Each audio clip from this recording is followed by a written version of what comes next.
Welcome to the Listen and Sleep channel. Today we're going on a journey, a quiet one, a deep one. This is a journey to the most ancient language you once knew, but forgot. Get comfortable.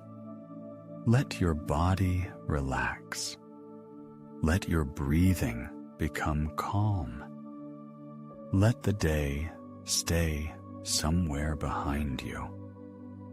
And now just listen and allow the words to gently carry you into a space of peace and understanding. It all begins with silence, with that moment when you didn't yet know words, couldn't explain, couldn't name what you felt.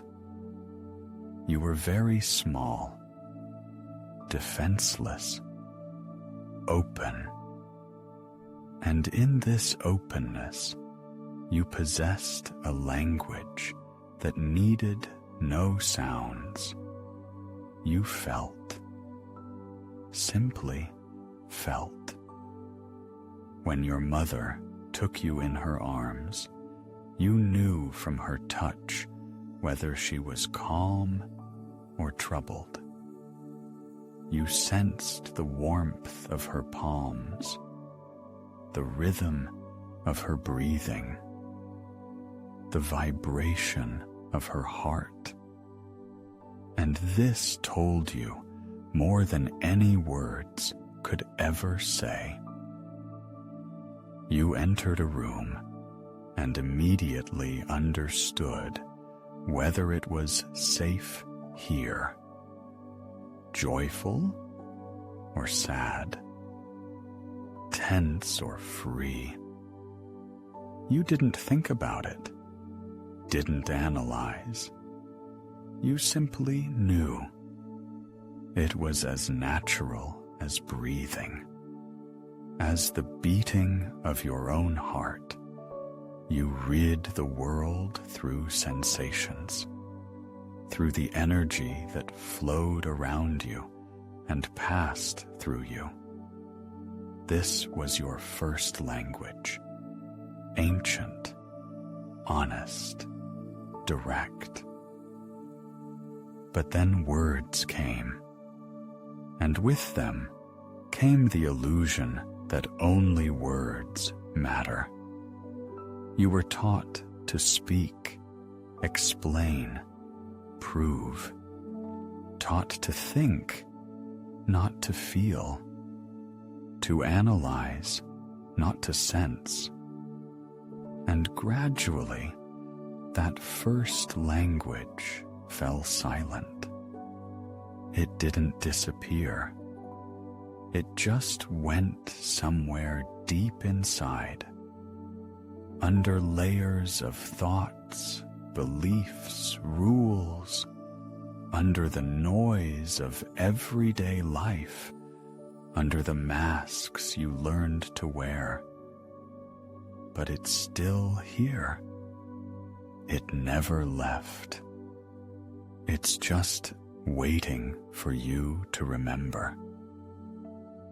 Perhaps you've noticed, sometimes, in moments of silence, when you enter a space and immediately feel what kind of mood is there, even before anyone said a word, even before you saw faces, you simply know. It's easy here, or heavy. Here you can breathe freely, or better, be careful. This isn't a thought. This isn't logic. This is a sensation that comes before words. It lives somewhere at the border between body and space. There, where you haven't yet had time to turn on your head. Or when you meet a person for the first time, and even before conversation, before a handshake, before exchanging names, you already feel warmth or coldness, openness or closedness, sincerity or falseness. You can't explain why, but you know. Your body knows. Your energy read their energy instantly, without effort, just like once when you were very small. This is that very forgotten language, the language of energy. It doesn't belong to temples or mystical schools. It's not hidden behind 7 seals of esotericism. It simply exists, always has, ordinary, natural, so natural that consciousness stopped giving it importance. After all, what could be important about the fact that you simply feel? Isn't that trivial? Isn't that fantasy? But imagine for a moment, what if it's not trivial?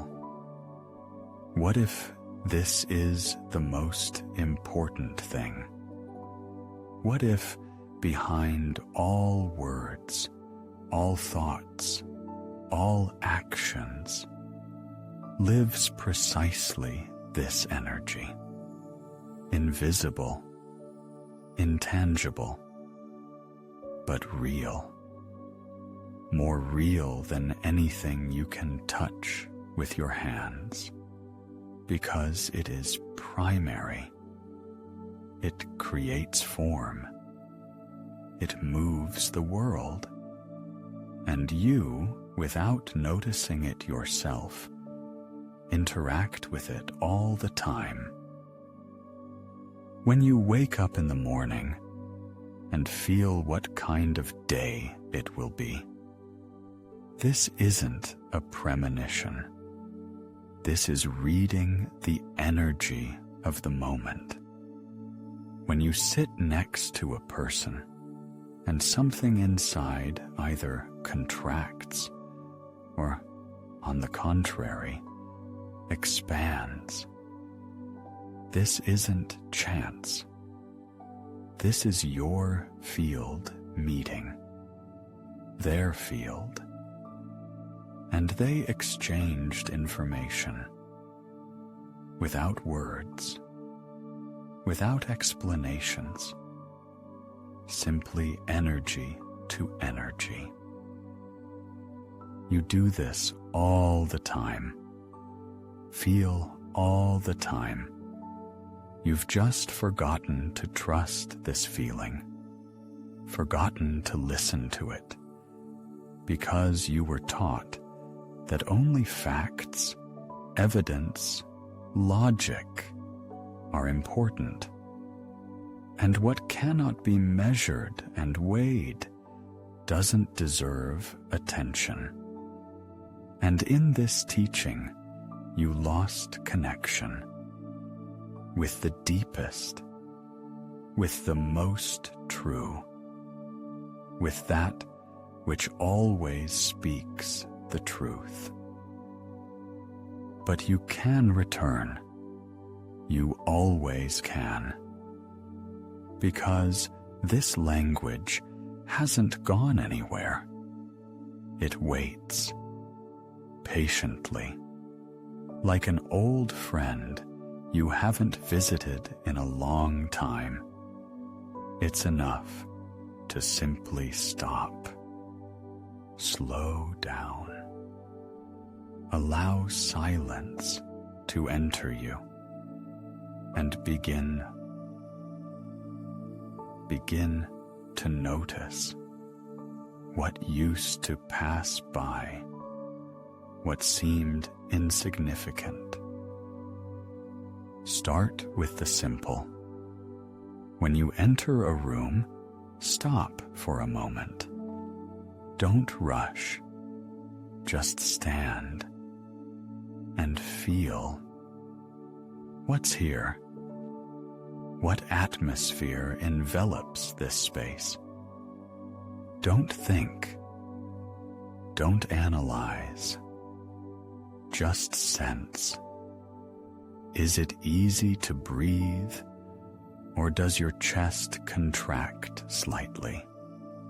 Do you want to stay or leave?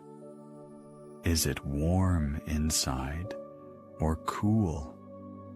Notice, without judgment, without trying to understand with your mind. Simply observe what arises in the body. Or when you meet a stranger's gaze on the street, for a second, what happens? What responds inside? A wave of warmth or slight tension, curiosity or indifference? Don't explain. Don't search for reasons.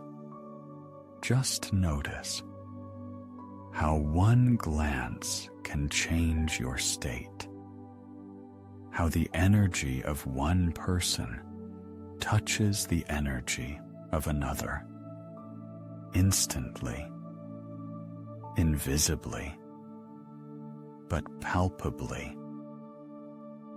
These are the first steps of return to who you once were, to who you actually remain, to a being that feels deeper than it thinks, that knows more than it can explain, that is connected to everything around, not by words and not by logic, but by this subtle, invisible thread of energy.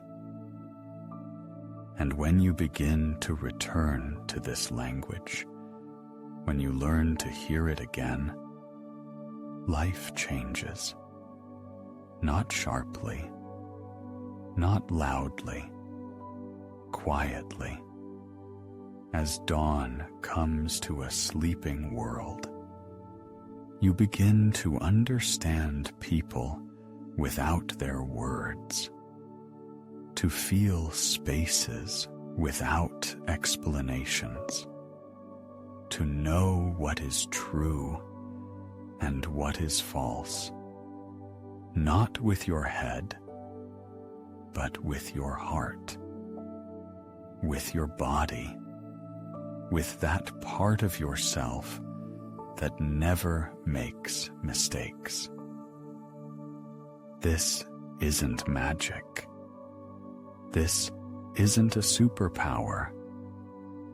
This is simply you, real, returned to your primary sensitivity, to that naturalness with which you were born, to that language that is older than humanity, older than words, older than thoughts, the language of energy, your forgotten language, which has always been with you and waits for you to speak it again.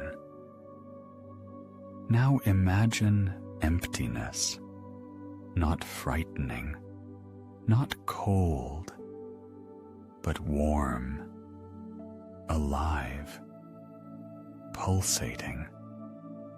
Close your eyes and try to see your body, what you call yourself, dense, solid, real. And now look deeper, under the skin, under the muscles, under the bones, there where cells live, even deeper, there where cells break down into molecules, further there where molecules become atoms, and here, in the very heart of matter, a secret opens. Your body, which seems so dense, so real, consists of 99.999% emptiness. This isn't a metaphor. This isn't philosophy. This is physics. Simple, honest. If you gathered all the matter of your body, removing the space between atoms, it would fit on the tip of a needle. Everything else. This is emptiness. Vast, boundless emptiness. But it is not empty. This isn't a vacuum. This isn't absence. This is space filled with energy, vibration, movement. Each atom is not a solid ball, but a vortex of energy, dancing, pulsating, alive. Electrons circle around the nucleus, not like planets around the sun. They are blurred, they are everywhere and nowhere simultaneously. They are wave, they are particle, they are possibility. And between these atoms, between these vortices of energy, space extends. But this isn't just emptiness. This is a field, an energy field. It connects everything with everything. The atoms of your hand with the atoms of the table you're leaning on. The atoms of your body with the atoms of the air you breathe. The atoms of your heart with the atoms of the hearts of everyone living on this planet. At the deepest level, at the level where boundaries disappear, where the illusion of separateness dissolves, we are all one, a single whole. Between your atoms is one space. Between mine is another. But it's all the same space, the same field, the same energy, simply compressed differently, vibrating at different frequencies, creating the illusion of separation, where there is actually wholeness. Imagine an ocean, boundless, deep, and in this ocean are waves, thousands of waves, each with its own form, with its own height, with its own character. one wave looks at another and thinks we are different. We are separate. But look deeper, under the surface, and you will see waves are not separate entities. They are the movement of one water, one ocean. They seem different on the surface, but in the depths they are one. So are we, you and I, he and she. We seem separate, different, but this is only on the surface. In the depths, there where atoms dance their ancient dance, there where energy weaves its invisible web, we are one whole, one life, one vibration, simply manifested in an infinite multitude of forms. And when you understand this, not with your head, but with your entire being, when this knowledge penetrates you deeper than thoughts, deeper than beliefs, when it becomes a living sensation in the body, then the world changes. You can no longer look at another person as a stranger, because they are not a stranger. They are you, in a different form, in a different body, but the same energy, the same field, the same life.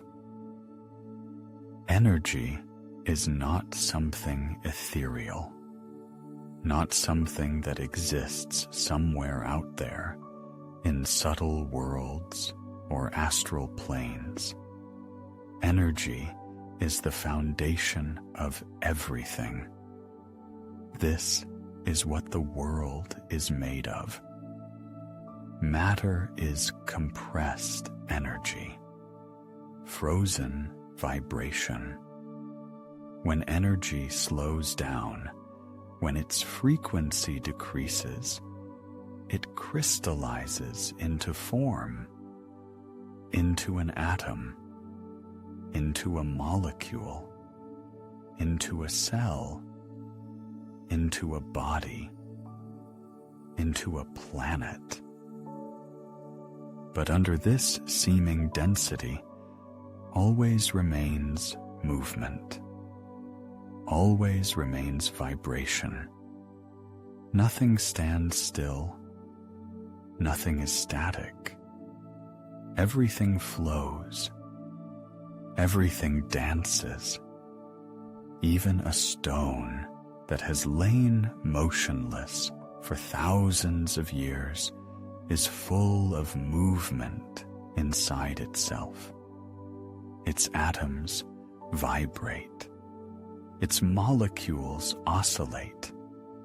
It is alive in its own way, at its own frequency. And you, too. You are not a solid body frozen in form. You are a river of energy, a flow, constantly changing, constantly renewing. Every second, millions of atoms leave your body, and millions of new ones enter it. You are not who you were a second ago, and not who you will be in a second. You are a process, not an object, movement, not form.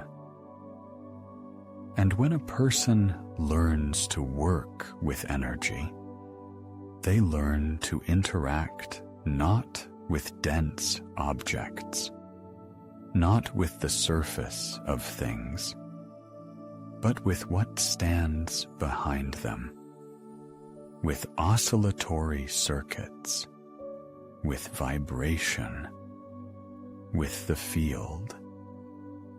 They learn to feel not the form, but the essence, not the visible, but the invisible, not matter, but the energy that creates matter. This is like if you looked at a cinema screen your whole life, saw pictures, followed the plot, and suddenly turned around and saw the projector, saw the light that creates all these images, and understood that the screen is not real. The light is real. Pictures come and go, but the light remains. The light creates everything. Energy is that very light, primary, fundamental, from which everything is woven.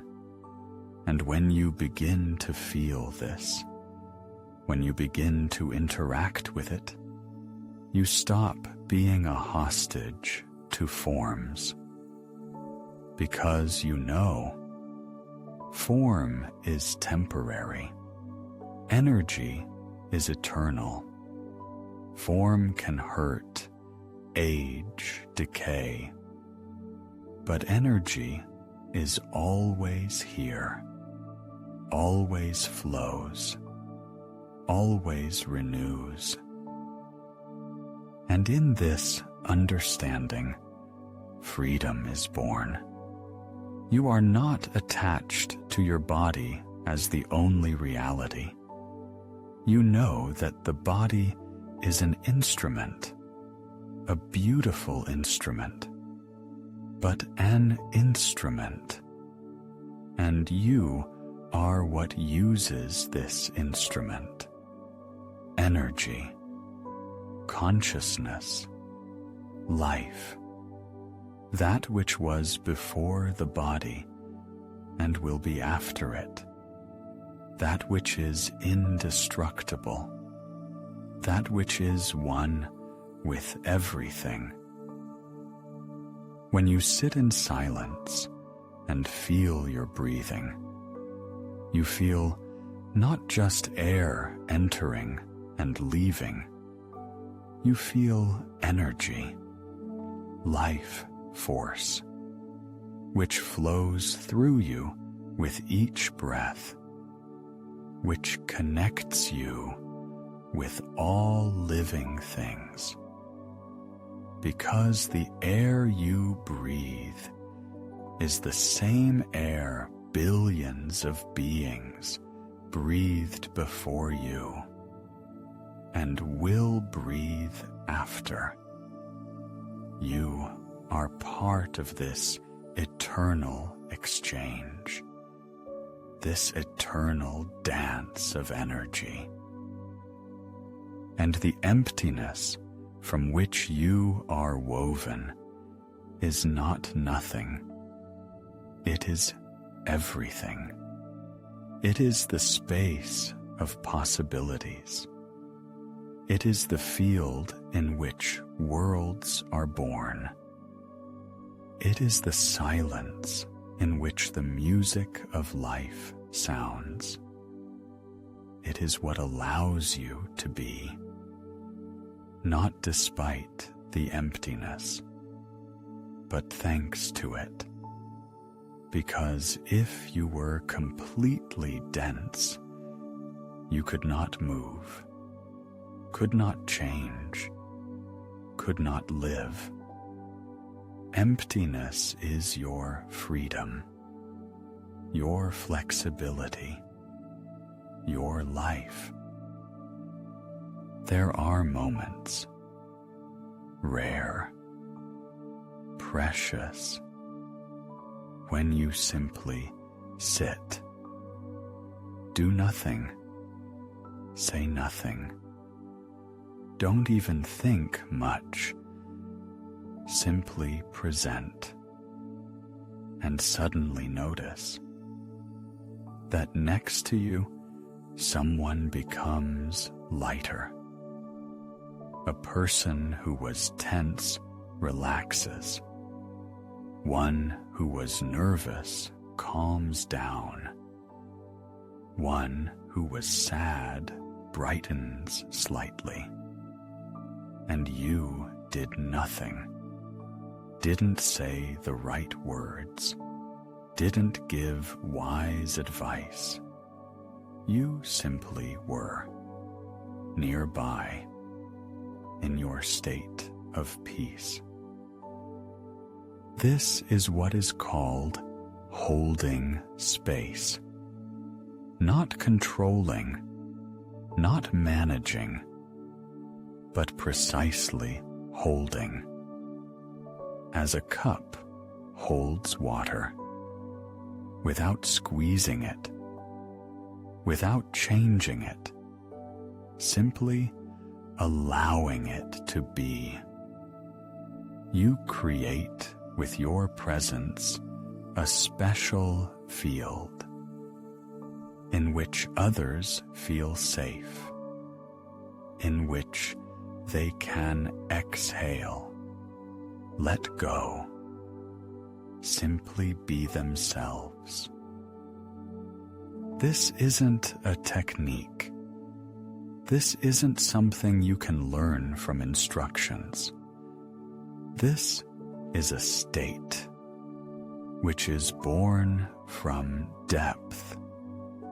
When you yourself have found your center, when there is silence in you, not dead, but alive, like the silence of a forest, full of sounds, but not noise.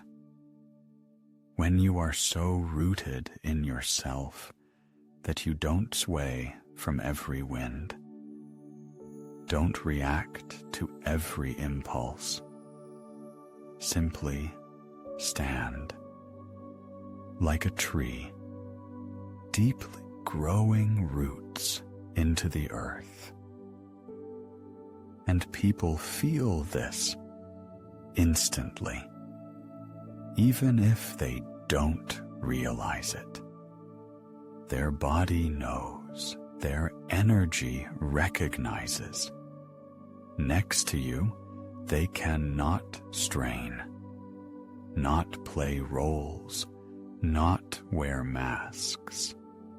They can be honest, vulnerable, real, because you won't judge, won't try to fix, won't impose your vision.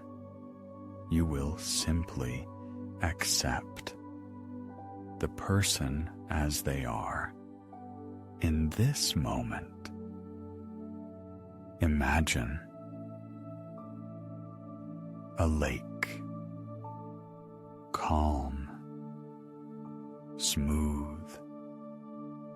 A stone falls into it. Circles spread across the water. But in a moment, everything becomes quiet again. The lake doesn't hold on to the disturbance, doesn't try to preserve the circles on the water. It simply returns to its nature, to peace. So too, a person who holds space. They are like that lake.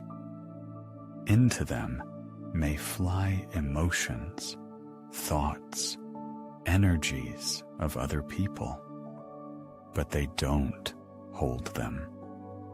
Don't get involved. Simply allow them to pass and return to silence. This is a special skill, to be fully present, but not interfere, to be open, but not lose yourself, to feel another, but not dissolve in their state. This is balance, delicate, like walking a tightrope. Close yourself too much and you lose connection.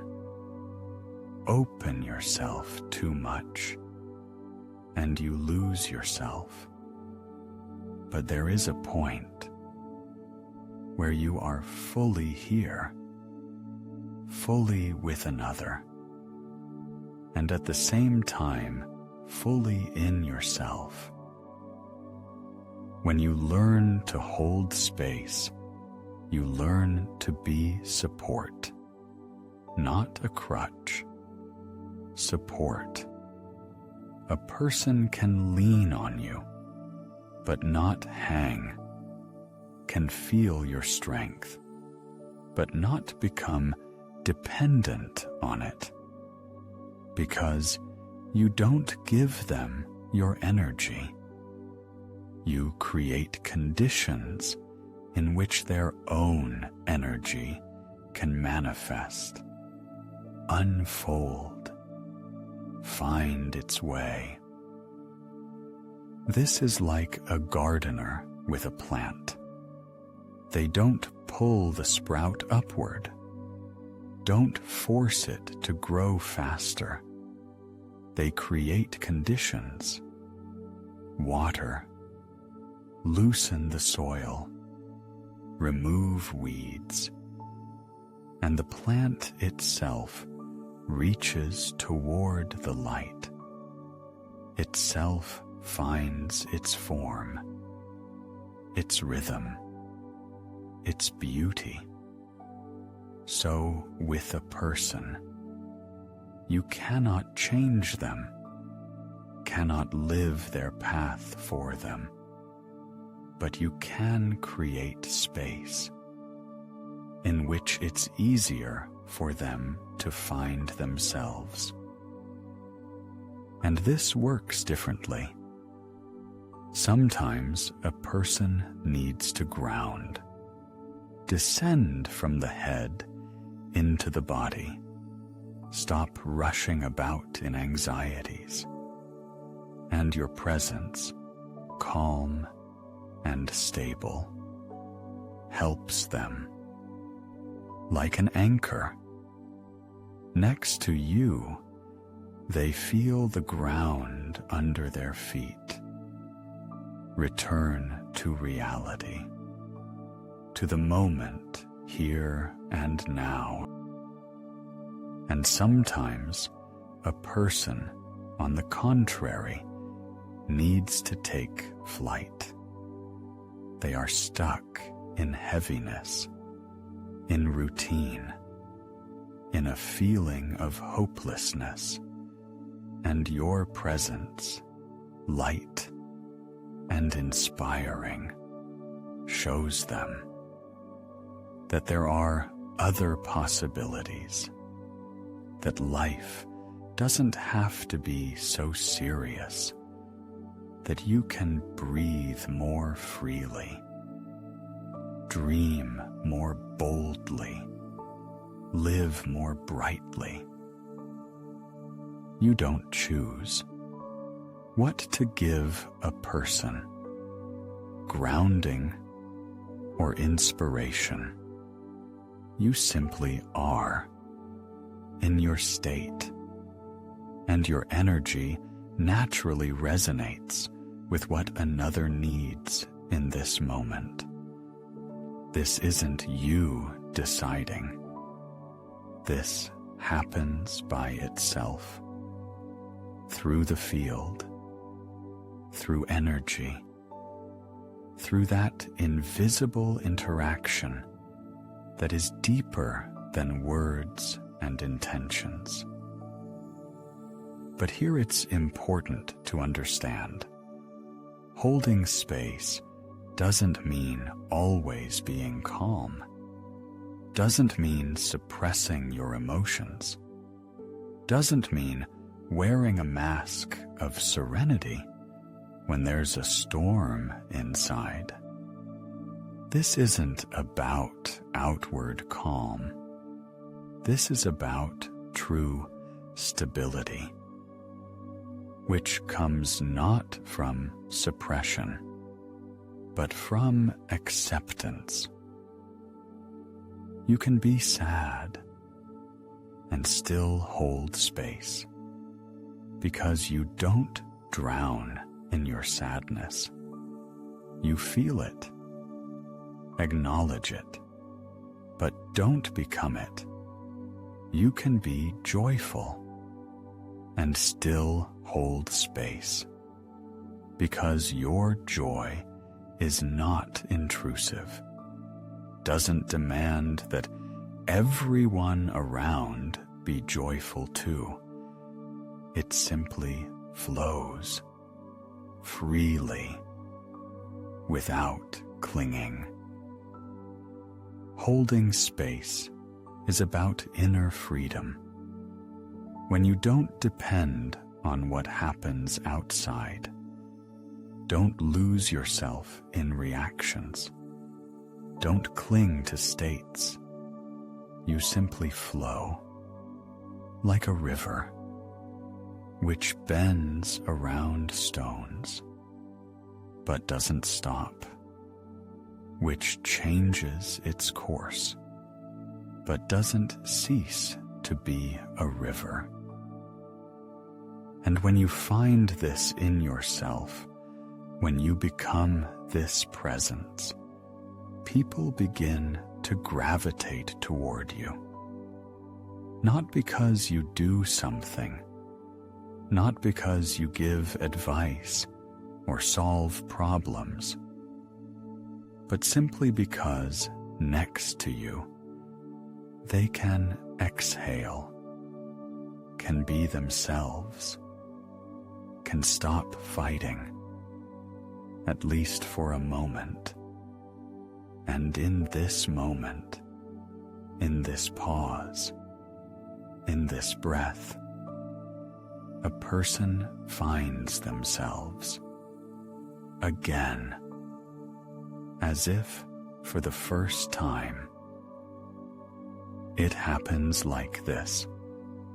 You feel energy.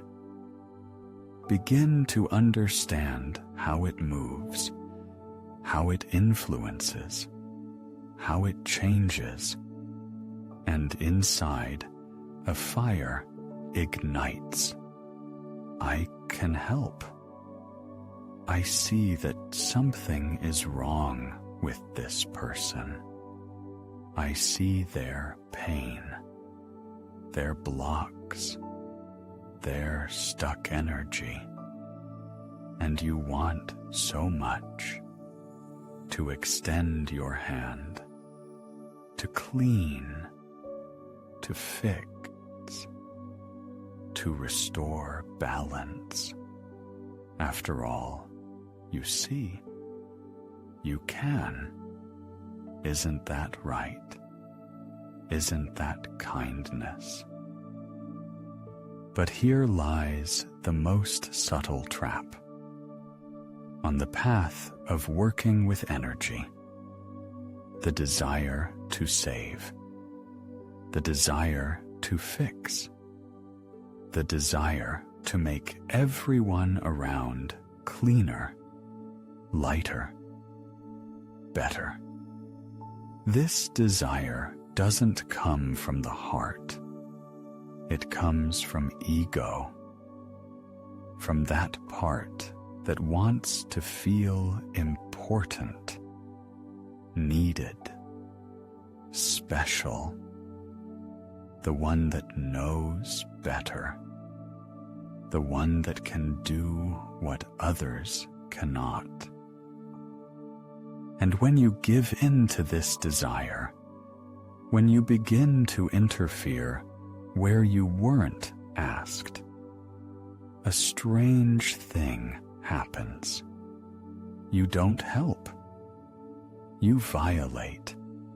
You violate other people's boundaries, other people's paths, other people's lessons, because each person has their own path, their own tasks, their own trials, and what seems like a problem to you may be precisely what they need to live through, to grow, to understand, to become stronger.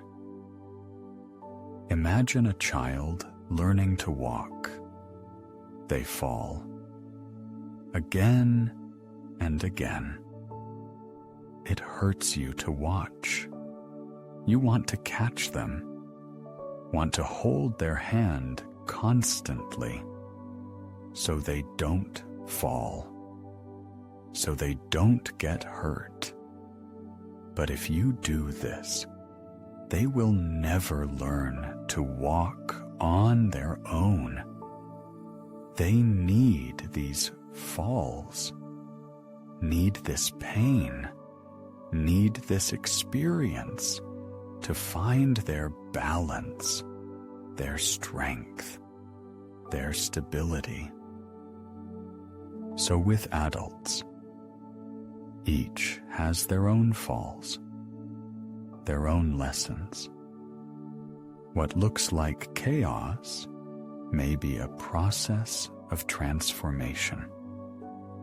What seems like a block may be protection that is still needed. What resembles stagnation may be an accumulation of forces before a breakthrough. You don't know, cannot know, because this is not your path. This is not your life. And when you interfere without request, you commit violence. Soft, well-intentioned, but violence. You tell a person I know better than you what you need. I see your problems more clearly than you. Let me fix you, make you right, the way you should be, in my opinion. But no one should be a certain way. No one is obliged to correspond to someone else's ideas of normal, balanced, or right. Each has their own normal, their own balance, their own path. And respect for this is the foundation of any real help, any real work with energy. The deep level of work is to stop controlling, stop fixing, stop saving. This is to learn to allow people to be as they are, with all their imperfections, with all their blocks, with all their pain, not because you don't care, but because you respect their path, their choice, their right to their own experience. This doesn't mean to distance yourself, doesn't mean to become cold and indifferent. This means to be nearby, without trying to change, to be open. If a person asks for help themselves, but not to impose it, not to climb into someone else's life with your knowledge and abilities, however much you may want to. Work only by request. This is the rule.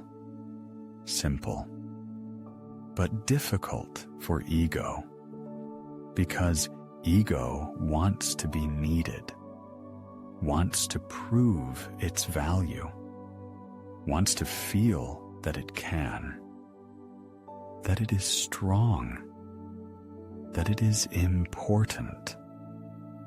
And when you refuse the desire to fix everyone, ego protests.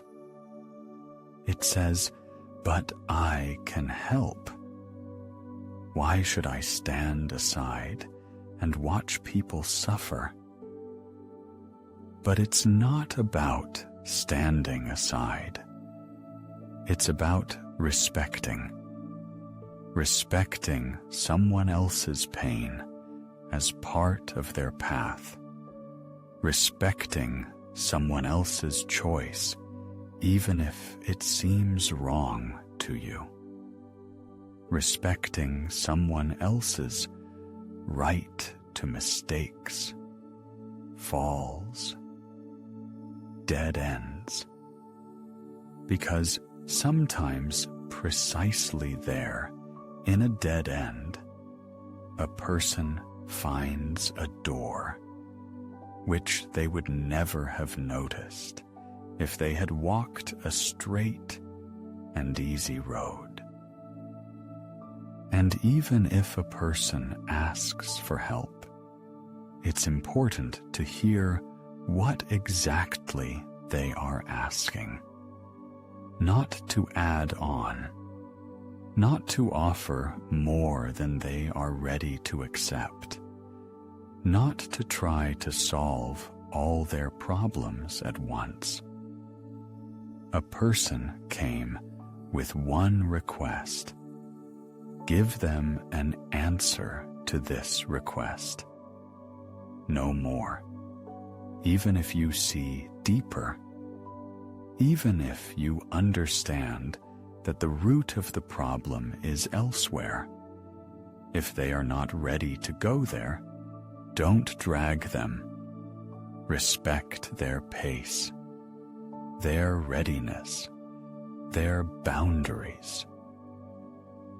Energy exchange is very important. When you give not by request, when you try to give more than a person can take, imbalance occurs. You become exhausted.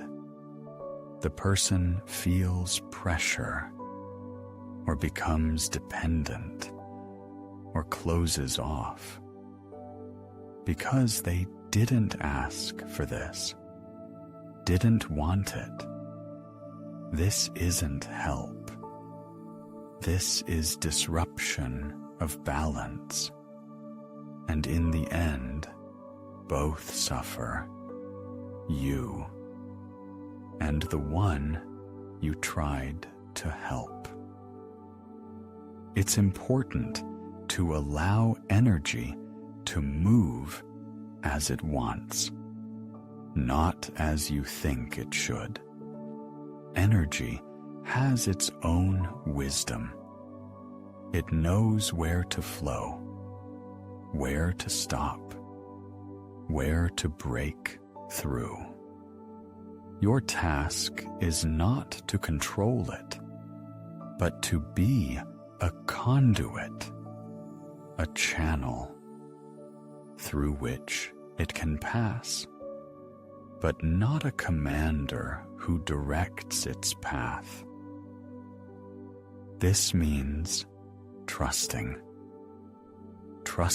the process, trusting what is happening, even if it doesn't look like what you expected, even if it seems nothing is changing.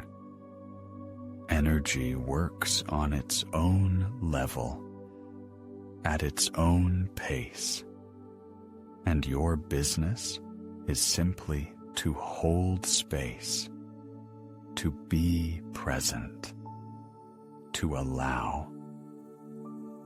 It's important to allow others to find their personal center, not to form everyone in your image, not to make copies of yourself out of them, not to teach them to live the way you live.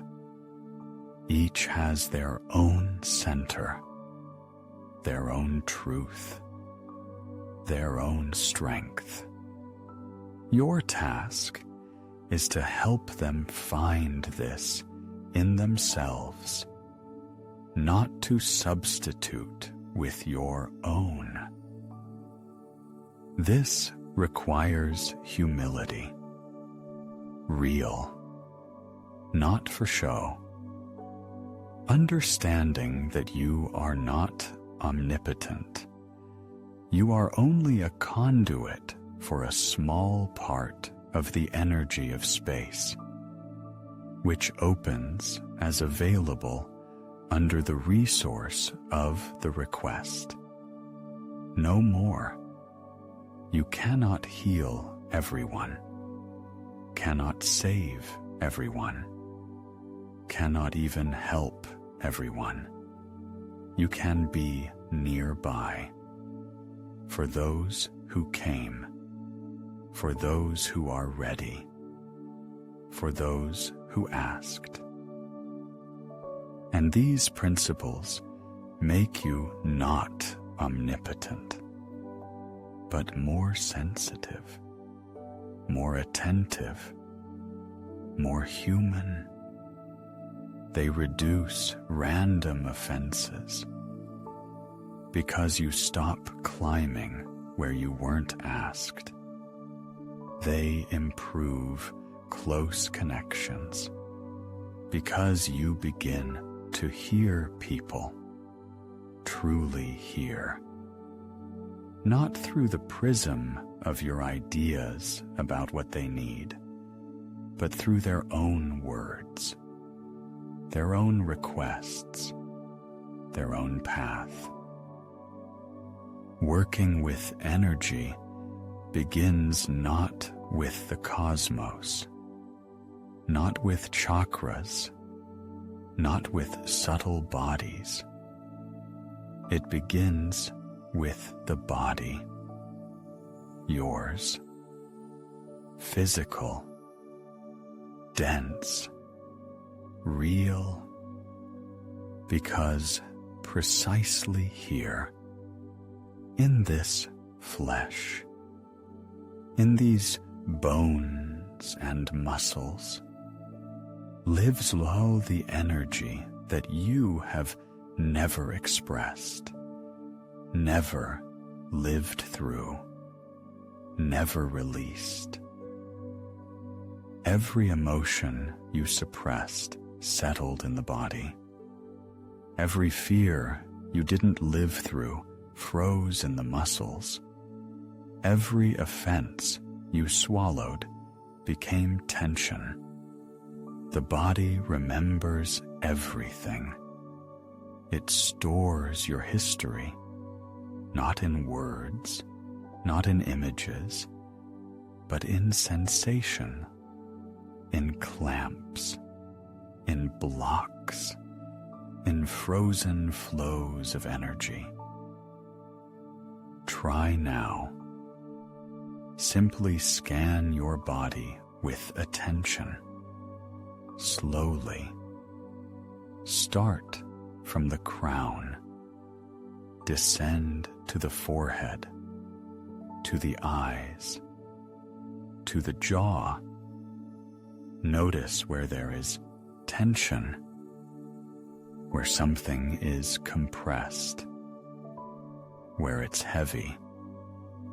Don't try to relax. For now, just notice.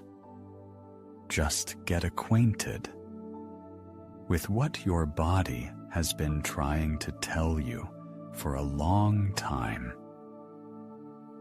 Descend to the neck, to the shoulders. How often they are raised, how often they are clamped.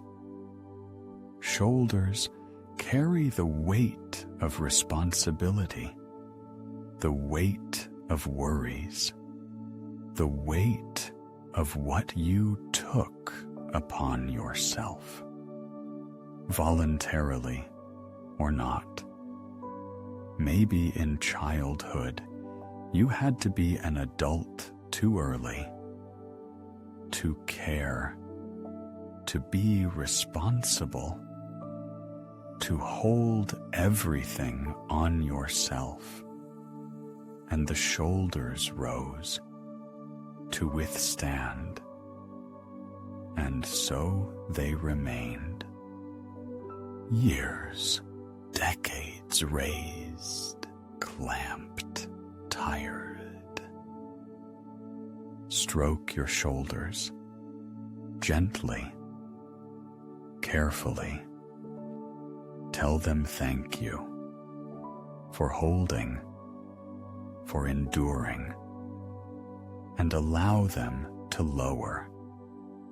Not immediately, gradually.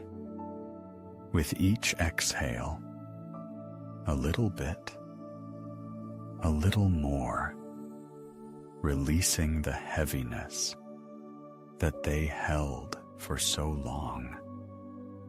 Perhaps emotions will surface. Tears, sadness, anger. Allow them. This is liberation. This is healing. The throat. Touch your throat. Do you feel tension, compression, as if something is stuck? And it is stuck. Unspoken words. Those you didn't say because you were afraid, ashamed, didn't dare. Words of love that you wanted to say, but you stayed silent. Words of truth that needed to be said, but you swallowed. Words of pain that asked to come out, but you clamped down. All these words are here, in the throat, stuck, created a lump that interferes with breathing, interferes with speaking, interferes with living. Place your hand on your throat. Breathe there and imagine how with each exhale these words come out. You don't have to say them out loud. You can just feel how they leave the body, dissolve in the air, freeing space for the new, for the voice, your real voice. The chest, the heart area. Place your hand here. What do you feel? Heaviness, pressure, as if something is squeezing, and it is squeezing. Unlove that you didn't receive when you needed it. Love that you couldn't give when you wanted to, grief that you didn't cry out when you lost. All this is here, in the heart, petrified, turned into armor, protecting, but also limiting. Breathe into the heart, deeply, slowly. Imagine how with each inhale, warmth comes there. Soft, golden light. It envelops this hard place, warms, softens, and with each exhale, something releases, melts, goes away. Maybe you'll want to cry. Cry. This isn't weakness. This is strength. The strength to let go, to free, to heal. The belly, solar plexus. Here lives fear, ancient, primal, fear for life, for safety, for survival. When you got scared for the first time, the belly contracted, instinctively, to protect. And if the fear didn't pass, the belly remained contracted. Year after year, accumulating tension, creating constant anxiety, worry, inability to relax.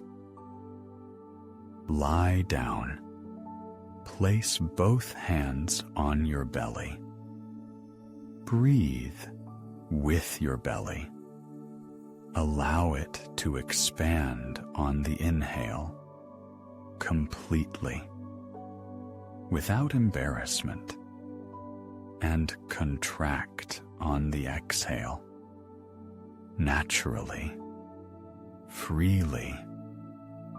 With each inhale, tell your belly, you are safe.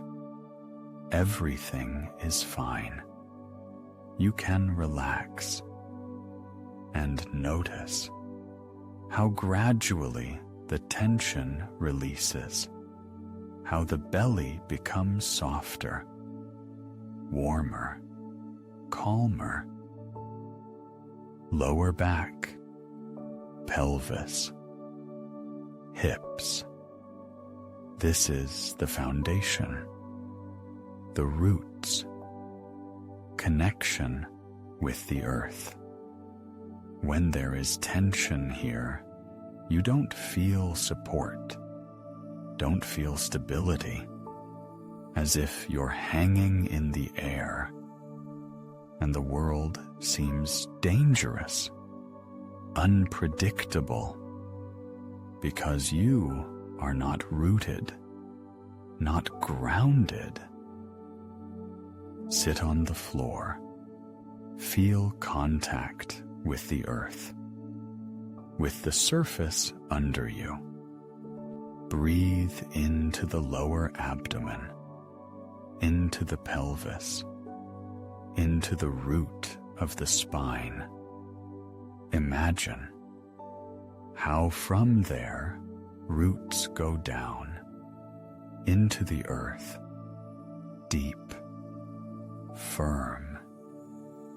They hold you, nourish you, give support.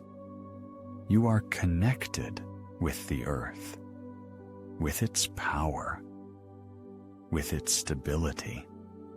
You are not alone. You are rooted. The legs, the feet, they hold you, carry you wherever you go. But when you are in your head, in thoughts, in worries, the legs seem to disconnect. You don't feel them. Don't feel the earth under them. And this strengthens the feeling of instability, detachment from reality. Massage your feet, each toe, each point. Press, rub, awaken sensitivity. Then stand, barefoot, feel the earth or the floor under your feet. Transfer weight from leg to leg, slowly, consciously. Feel how the feet accept your weight, how they hold you. You stand firmly, confidently. You are here, in the body, on the earth, in reality.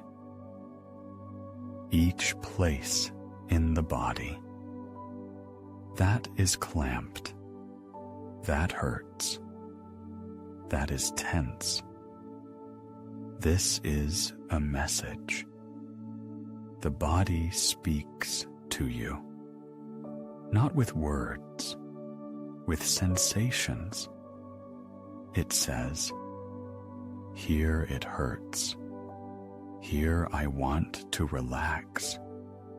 Here I have long been frozen. Here I carry what is not mine. Here I need attention, care, love. Listen to your body every day, at least a few minutes. Lie down, close your eyes, and scan with attention from crown to feet, slowly, noticing each sensation, each tension, each pain. Don't try to fix immediately. Just notice. Just be with this. Allow the body to know that you hear, that you are here, that you are ready to help. And help through breathing. Breathe into tense places, through touch, massage, stroke, hug your body, through movement, gentle, smooth, freeing frozen areas, through sound, moan, sigh, cry, everything that wants to come out. Allow it to come out. Working with the body is not a quick process. The body stores the memory of decades, and you need to free it gradually, carefully, without violence, layer by layer, with respect for what the body held for so long. It held not just like that. It protected you as it could. And now, when you are ready, it can let go, but only if you are ready to accept what will come out.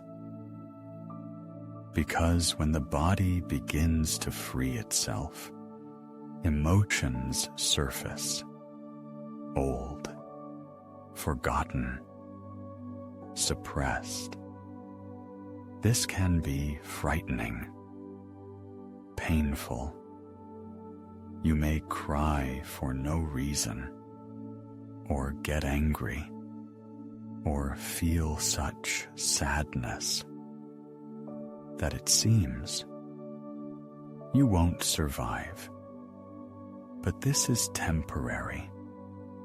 This is a wave that passes if you allow. Don't resist. Don't run away. Simply feel. Breathe. Stay.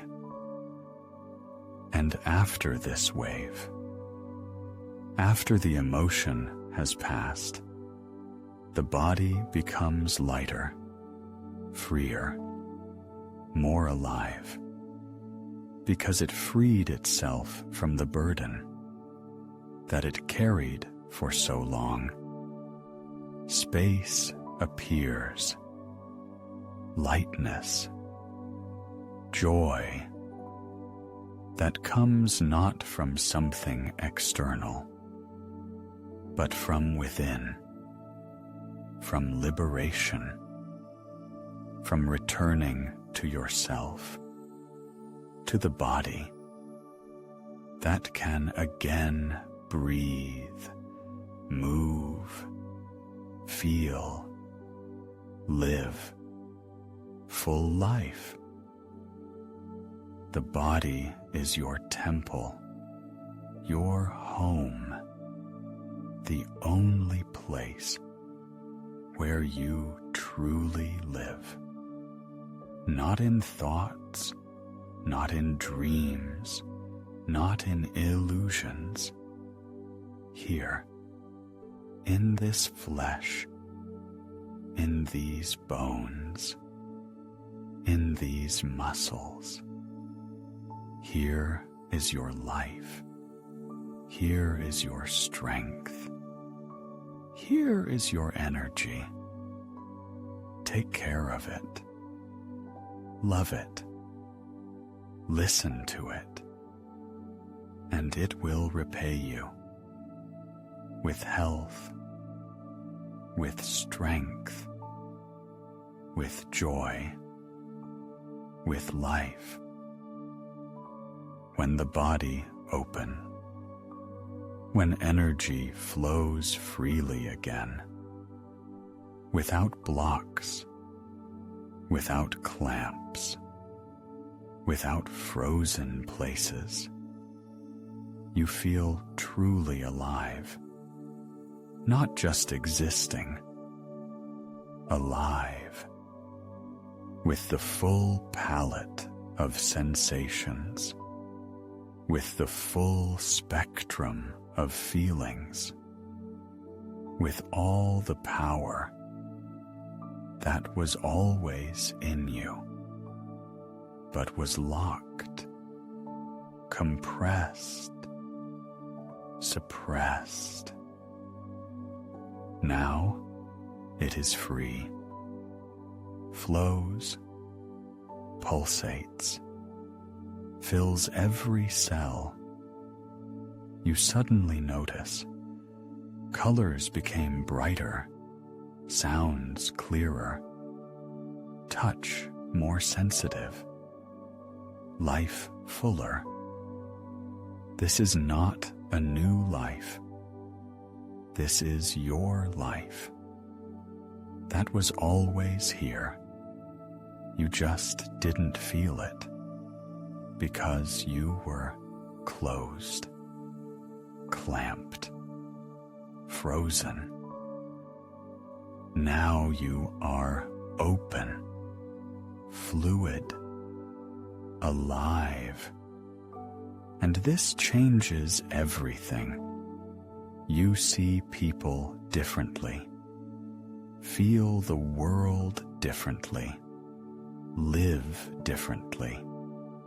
From the body, from the center, from that depth where there are no words, no thoughts, only life, pure, real, pulsating in every breath, in every exhale, in every heartbeat.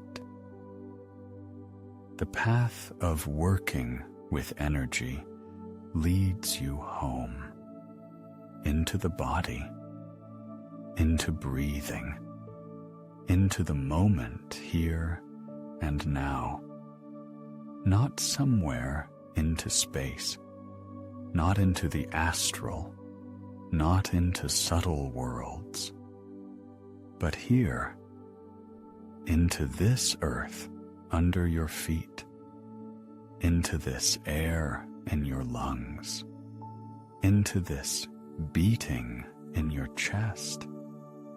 Here is all the magic. Here is all the miracle. Here is all the life that you were looking for. That was always here and waited for you to return, finally home. Imagine a vessel, beautiful, fragile. It can hold water, but only as much as its volume allows. If you try to pour more, water will spill. The vessel won't become larger from the fact that you want to pour more into it. It simply won't hold. So with energy, you can receive exactly as much as you are capable of containing. No more. And it's not about desire, not about intention, but about readiness, about the purity of inner space. If inside you is full of the old, where is the place for the new? If your vessel is clogged with fears, offenses, guilt, anger, where is the space for light, for strength, for that pure energy that could fill you? There's nowhere to place it. It won't enter, or it will enter, but will metsu with all this old junk and will turn into something else, distorted, destructive. Energy is like light, pure light.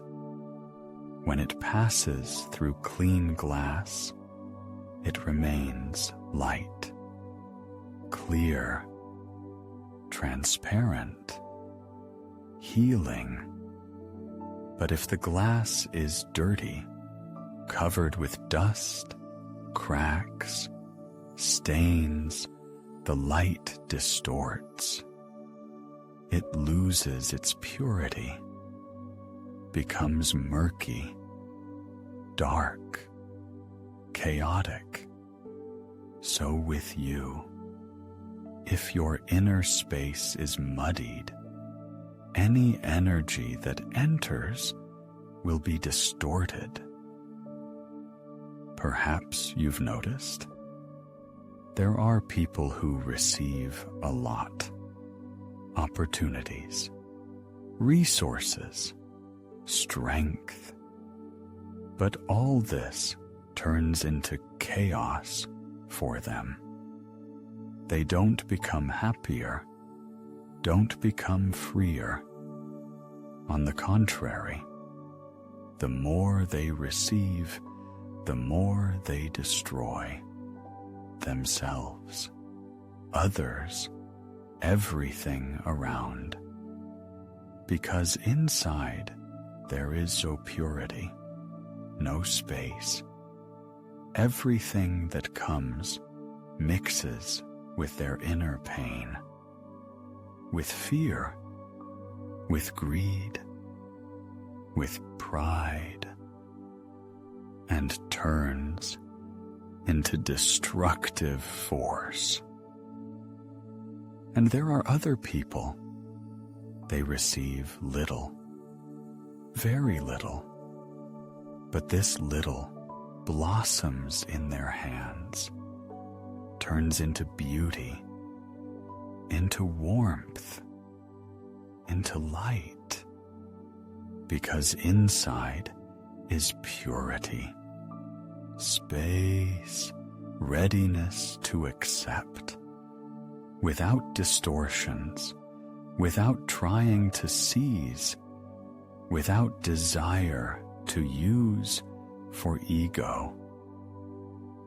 And here is the most important work: not to learn to attract more energy, not to open some special channels, not to activate chakras or raise kundalini, but simply to clean your inner space, to free up room, to sweep out all the garbage that accumulated over the years, all the pain, all the anger, all the fear, all the guilt, everything that holds you in density, in heaviness, in distortion. How to do this? Not through struggle, not through suppression, but through awareness, through honesty with yourself.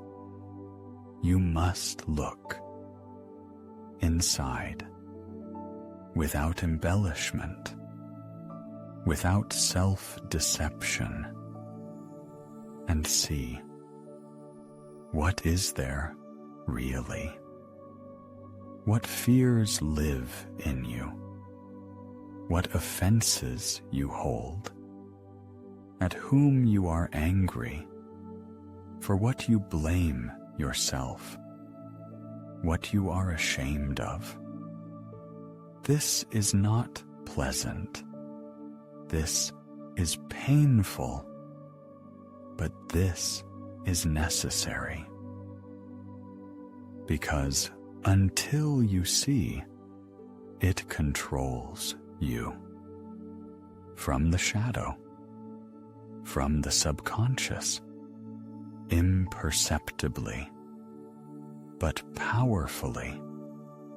Fear that you don't realize is stronger than fear that you see. An offense that you hide is more toxic than an offense that you acknowledged. Guilt that you don't speak of, even to yourself, is heavier than any stone.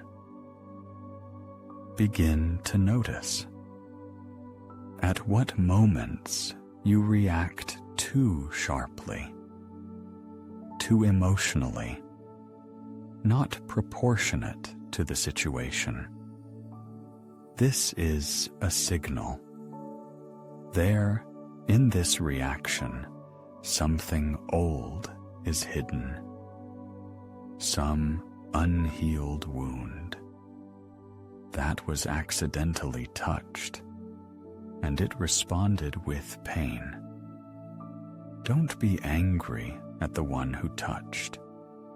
Don't blame the situation. Thank, because they showed you where there is still pain, where healing is still needed. And when you see this, when you realize, real work begins. You sit with this pain, Don't run away. Don't drown it out. Don't hide. Simply sit. Breathe. Feel. Allow it to be.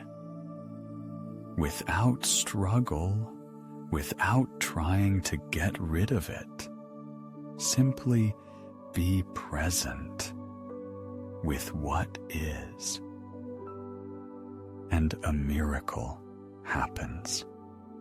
Pain that you allow yourself to feel begins to dissolve.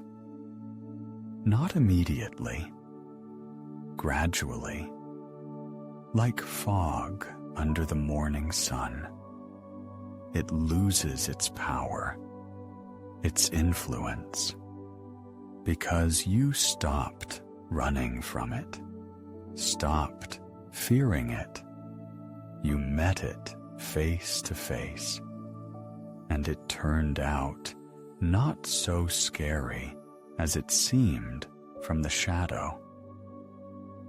Forgiveness is the key, not for others, for yourself. You must forgive yourself for everything, for mistakes, for weaknesses, for what you couldn't do, for what you were afraid of, for betraying yourself or someone, for being cruel or cowardly, for everything, without reservations, without conditions. Simply forgive. Let go. Allow yourself to be imperfect, human, and forgive others. Not because they are right, not because they deserve it, but because holding an offense is heavy. It poisons you from within, every day, every hour. An offense is poison that you drink yourself, hoping that another will be poisoned. But they won't be poisoned. They don't care, and you slowly die from your own poison. Forgiveness doesn't mean you justify, doesn't mean you forget, doesn't mean you are ready to let into your life again the one who caused pain. Forgiveness is about you, about your liberation. You release this person from your heart, from your thoughts, from your energy. You stop carrying them in yourself as a burden and become free. So, step by step, you clean your inner space, free up room for the new, for light, for energy that waits, ready to enter, to fill, to heal, to transform. But it waits for your readiness, your purity, your space. And when this space appears, when inside becomes clean and bright, then energy begins to flow freely, powerfully, without distortions. You suddenly feel that you can do more without straining, without burning out. That inside there is a resource, inexhaustible, which is not yours, but flows through you, because you became a clean channel, transparent glass, through which light passes without losses.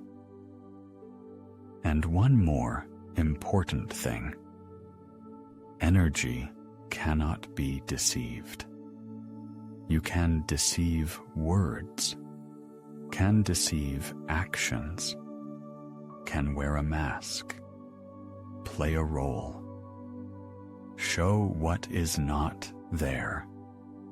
People may believe for some time, but energy doesn't believe. It knows. It always follows the deepest vibration, what you really are, not what you say or think about yourself, but what lives in the depths.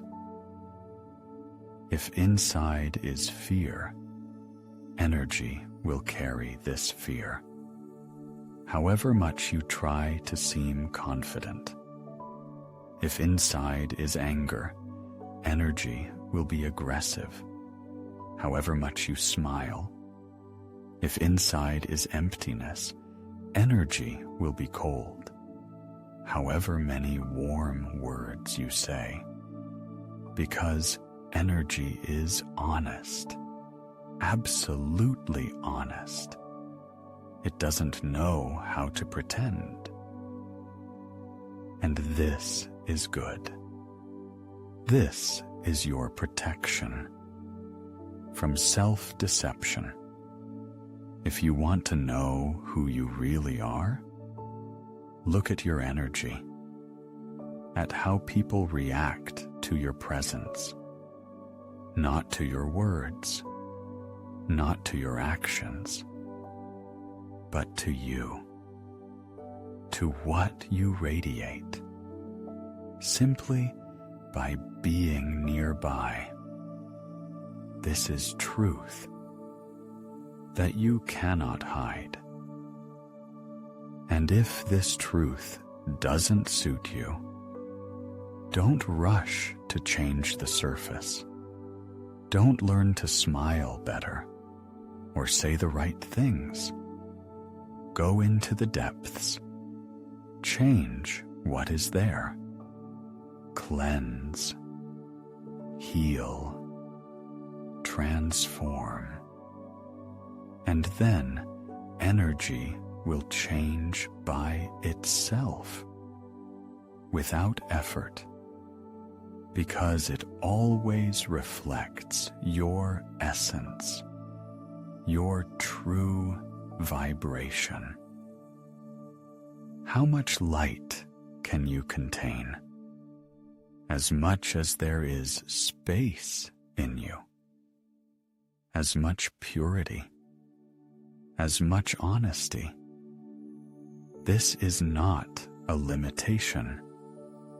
This is an invitation to expand yourself, to free yourself, to become more and more transparent, more and more open, more and more real. And with each step on this path, you contain more. Shine brighter, live fuller. Everyone wants quickly, immediately, now. Give me a technique. Give me a practice. Give me a secret. How to turn on energy. How to open the flow. How to become powerful, strong, and vulnerable, and preferably in a week, or better in a day, or right now, because there's no time, because life flies, because I want already, finally, to feel alive. But energy doesn't work on schedule. It doesn't obey your plans, your expectations, your impatience. It flows in its own rhythm, slowly, patiently, as a river wears down stone, not in a day, over years, over centuries. But in the end, the stone becomes sand, smooth, soft, transformed. The path of working with energy is a lifelong path, not a 5-session course, not a weekend intensive, not a book you read and understood everything. This is a way of life, a way of being, constant, daily, without days off and holidays. Because life doesn't take days off. Energy flows always. And the question is only whether you are aware of this or not. And here there are no ready schemes, no universal recipes, because each person is unique. Each has their own path, their own blocks, their own tasks. What works for one may not work for another.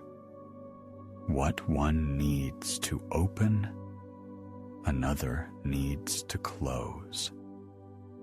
There is no general instruction. There is only your own feeling, your own truth, your own path. How to turn on the flow? No way. The flow is already flowing, always was flowing. The question is not how to turn it on, but how to stop blocking it. What are you doing that prevents it from flowing freely? What fears are you holding? What beliefs? What tensions? Find this. Let go. And the flow will open by itself. How to protect yourself. From what? From people. From situations. From energies. But why protect yourself if you know who you are? If you are rooted in yourself? If your center is stable? Protection is needed by the weak, by one who is not confident in themselves, who is afraid of losing themselves. But when you are strong from within, when you know your essence, you don't need protection. You simply are. And that is enough. How to be invulnerable. Become stone. Close off. Let no one in. Feel nothing. But this is not invulnerability. This is death. While alive. True invulnerability is when you are open, completely open.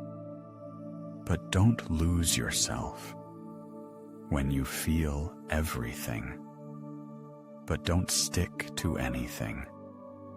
When you can be wounded, but you don't collapse, because you know the wound will heal, the pain will pass, and you will remain. Working with energy is about something else, not about how to get, how to protect, how to become invulnerable. This is about how to be yourself, your real self, not who others want to see you as, not who you think you should be, but who you are, in the depths, behind all the masks, behind all the roles, behind all the fears and expectations. This is about a state in which you hear yourself, truly hear, not the voice of ego, not the voice of fear, not the voice of social conditioning, but the quiet voice from within, which always knows what is right, what is needed, where to go. This voice doesn't shout, it whispers, and you can hear it only in silence, when everything else quiets down. This state doesn't require being comfortable for others, for society, for family. You can be uncomfortable, incomprehensible, strange, but at the same time be in your truth, in your power, in your energy. And this is more important than any approval, any understanding, any social success. This state doesn't require proving that you are energetic, that you are awakened, that you are special, because you don't prove. You simply are. And people feel this, not always consciously, but the body knows. Energy knows. They come to you, are drawn, not understanding why. Simply next to you, it's good, easy. You can be yourself. This state doesn't require being predictable or socially correct. You can change, be different, contradictory. Today quiet, tomorrow loud. Today open, tomorrow closed. Because you are alive. And the alive is not static. It flows, changes, breathes. And this is normal. This is natural. This is honest. And when you find this state, when you begin to live from it, magic begins. Not the magic they write about in books, not tricks and miracles, but the quiet magic of ordinary life. When the right people appear at the right moment, when opportunities come without effort, when life begins to flow easily, naturally, as if someone removed all obstacles, although actually there were no obstacles. There were only your fears, your doubts, your unwillingness to be yourself. Working with energy is not a sprint. It's a marathon, lifelong, without a finish line. Because perfection doesn't exist. There is no moment when you can say, "That's it. I achieved. I finished." There is always deeper, always subtler, always another layer that can be opened, another facet that can be seen, another step that can be taken. And this is not Esa. This is beautiful, because it means the path is infinite, means there is always room to grow, always something to discover, always life, movement, becoming. You will never freeze, never stop. You will flow while you breathe, while you live, while you are. And in this flow, there is a rush. No race, no competition. You are neither faster nor slower than others. You simply walk at your own pace, in your own rhythm, listening to yourself, trusting yourself, allowing yourself to be the way you are. Today, in this moment, without looking back at yesterday, without anxiety about tomorrow, simply here, simply now, simply you. Remember the beginning, when we talked about how you are 99.999% emptiness, and that between atoms flows energy, infinite, creating, alive. So a person is not the master of this energy, not the owner, not the one who can dispose of it at their will. A person is a conduit, a channel through which energy flows from the source into the world. Imagine a river. It doesn't belong to its banks. It flows through them. The banks direct it, but don't control, don't own. Water comes from somewhere, from the depths of the earth, from rains, from melting snow. It flows on its path and goes further into the sea, into the ocean, into the sky, turns into clouds and returns again.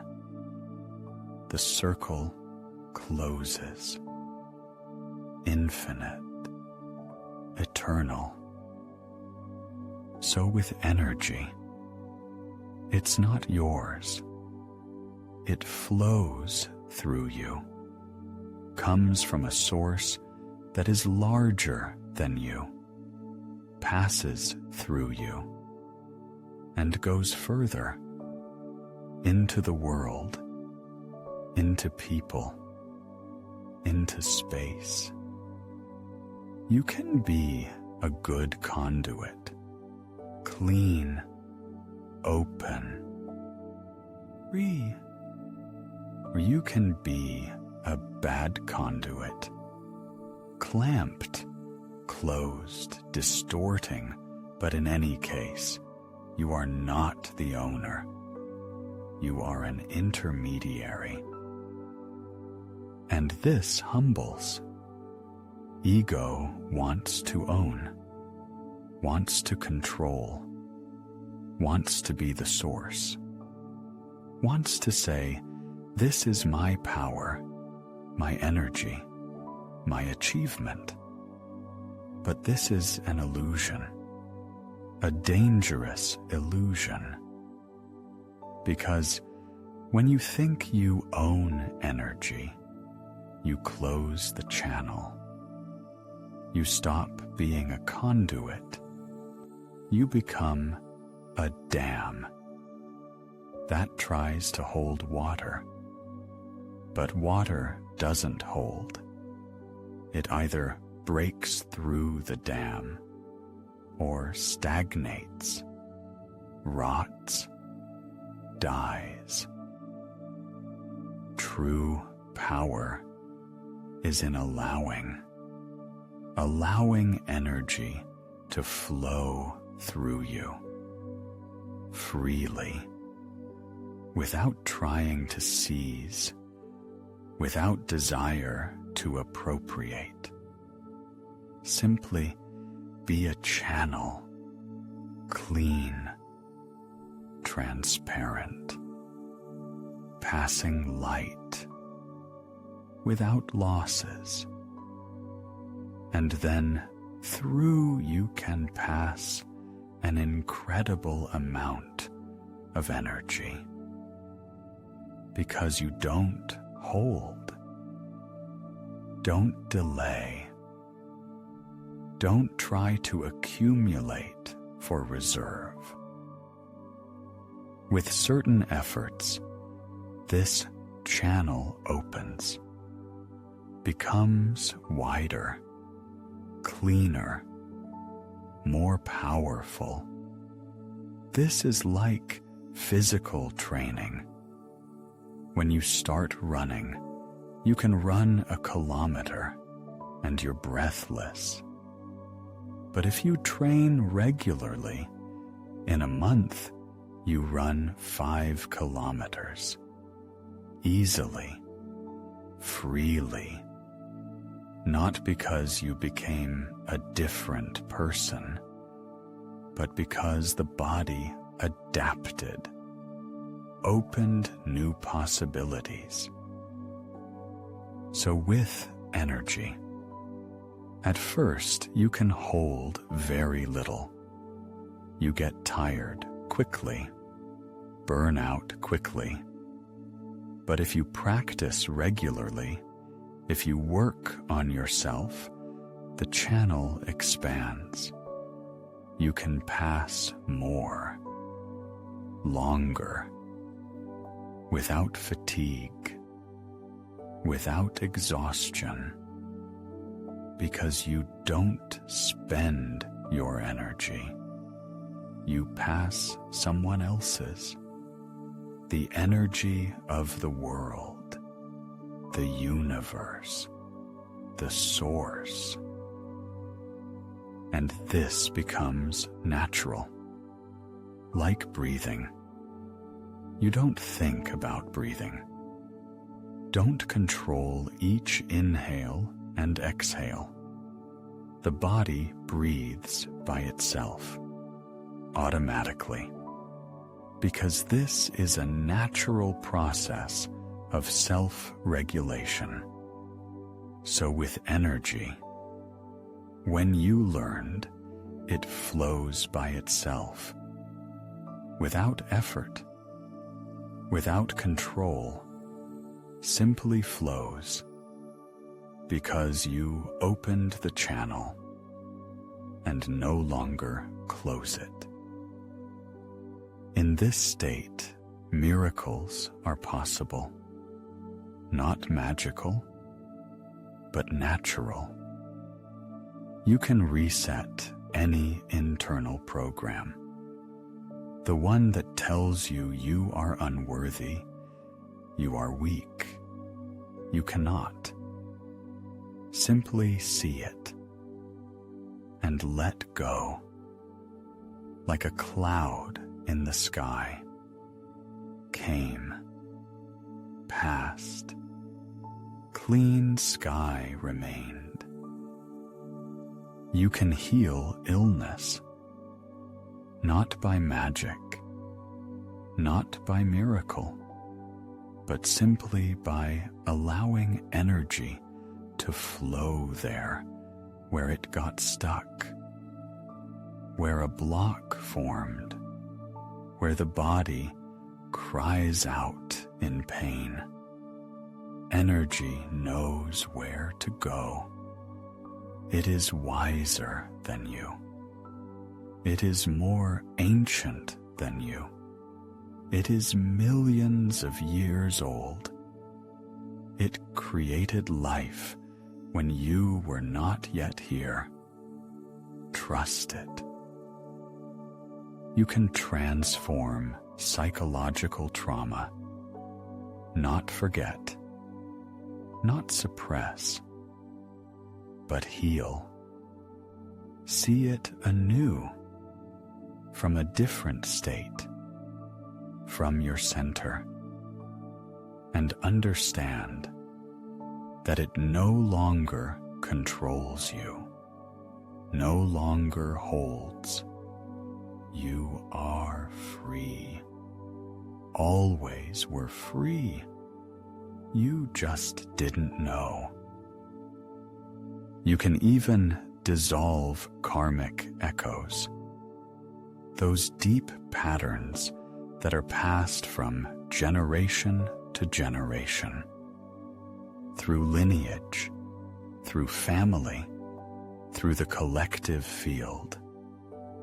You can become the one who breaks the chain, who says it doesn't go further. I stop this here, in me, and after me, it will be clean. But here is the paradox.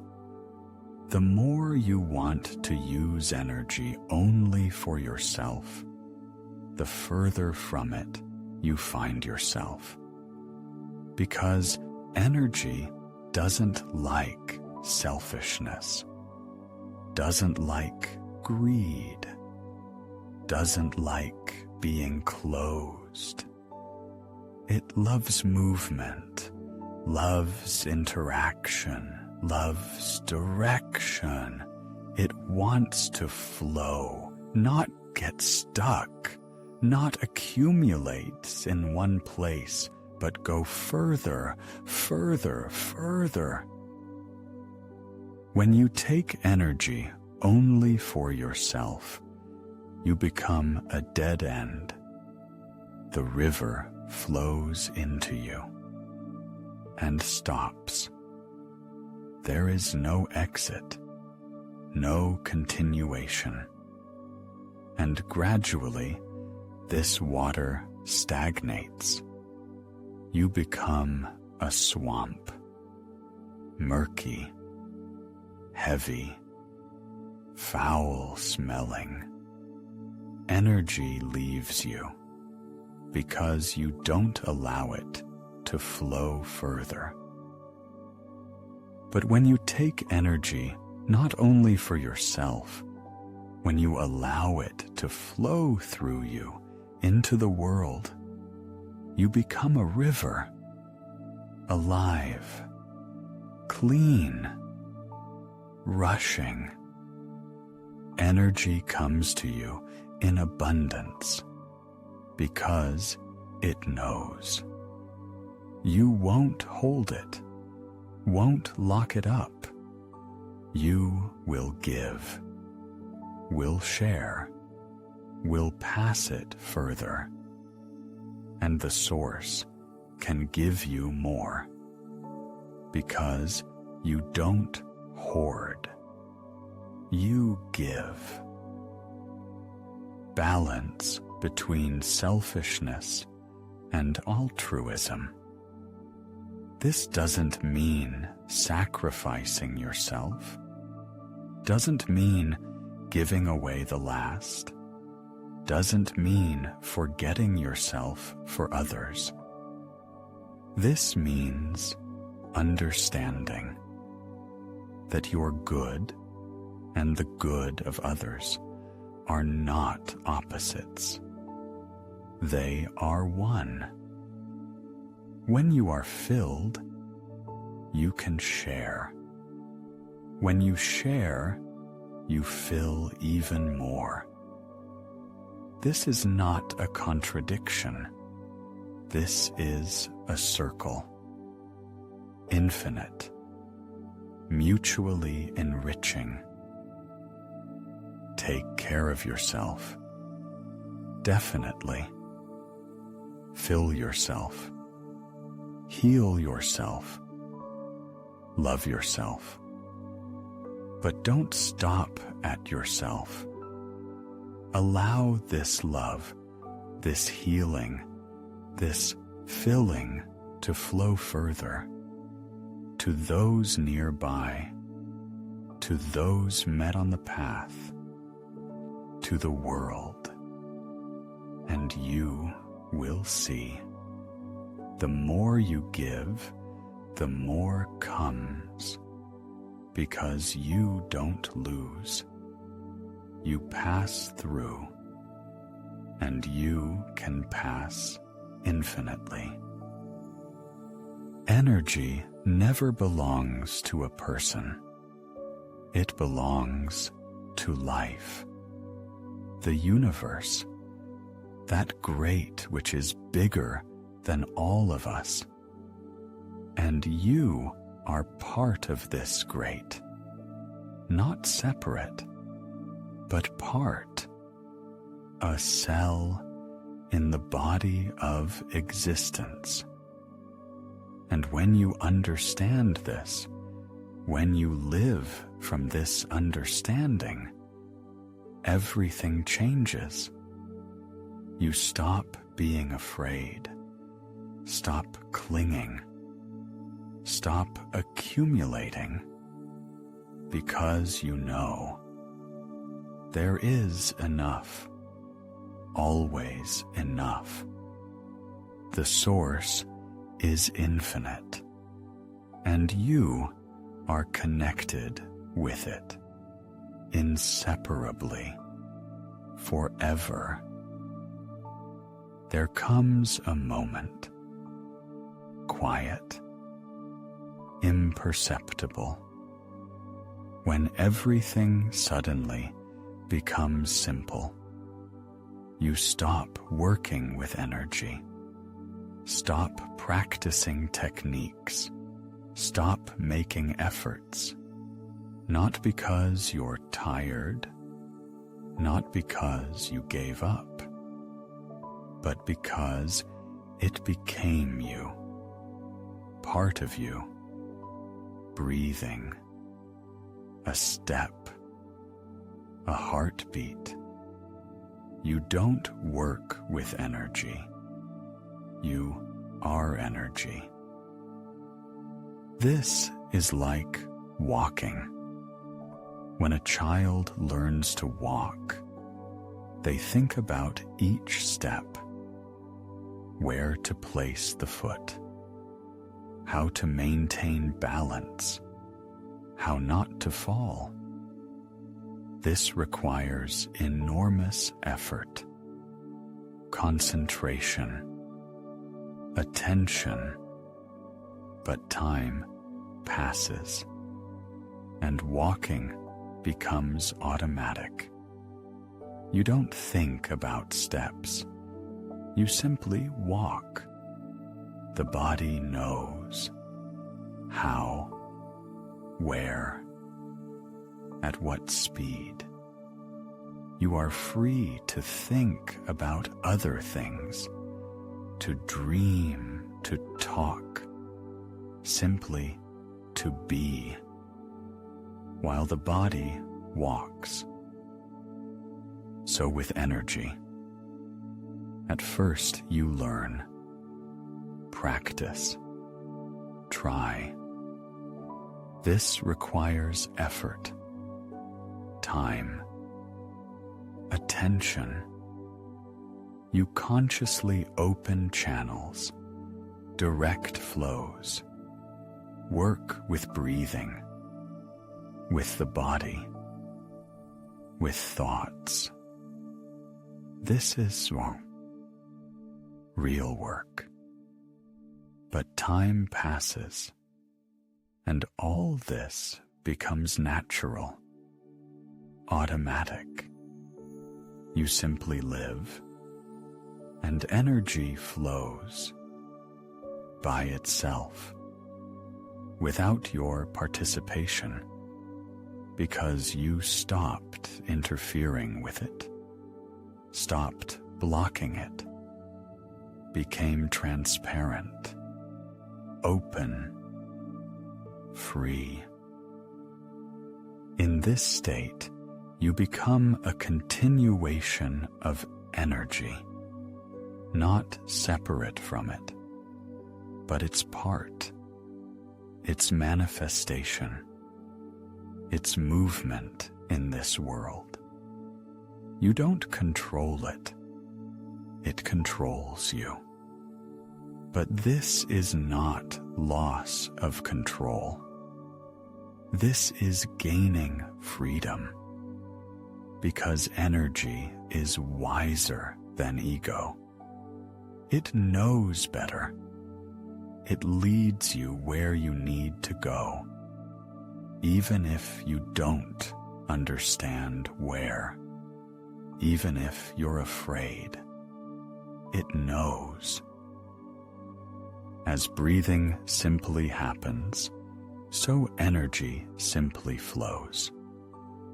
You inhale without thinking, exhale without controlling.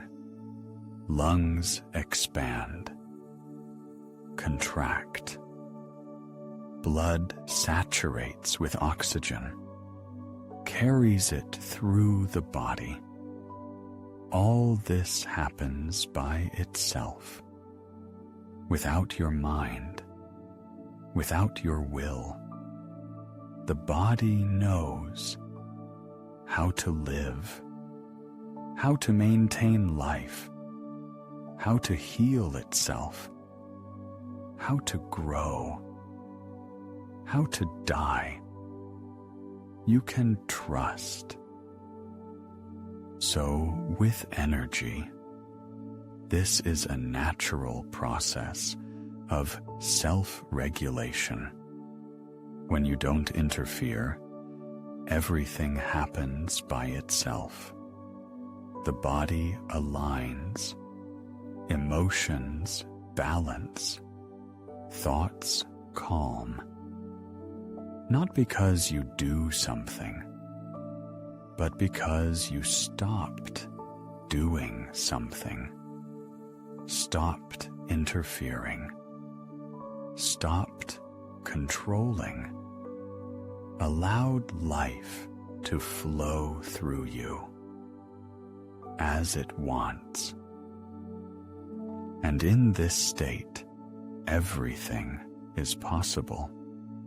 To reset any program, to dissolve any illness, to heal any trauma, to transform any pattern. Even karmic echoes melt, like snow under spring sun, because in the presence of such pure, such powerful energy, nothing dark can hold. Everything is illuminated. Everything manifests. Everything heals. But here is the paradox. The more you want to use this power for yourself, the more ego rejoices. I can. I know how. I am special. The faster the power leaves. Because this is not your power. This is the power of life. It is given to you not for elevation, not for demonstration, not so that you feel better than others. It is given for service, for help, so that it flows further into the world. Energy never belongs to a person.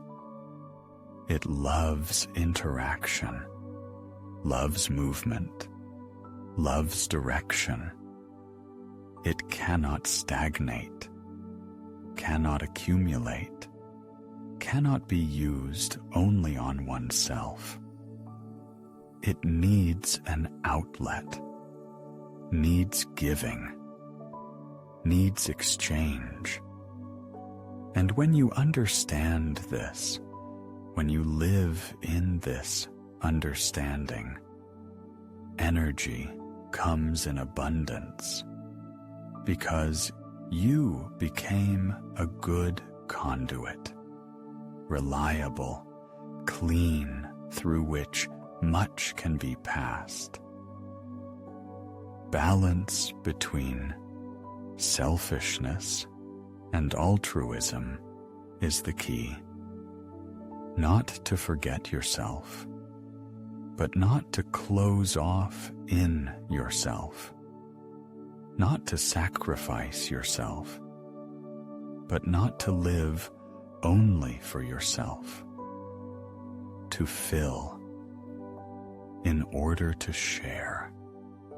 To share in order to fill even more. This is a circle, infinite, harmonious, natural. This is not a path to power, although power comes not over others, over yourself, over your reactions, over your fears, over your weaknesses. You become master of your inner world, but not a dictator, but a wise ruler who knows when to act and when to allow, when to hold and when to let go.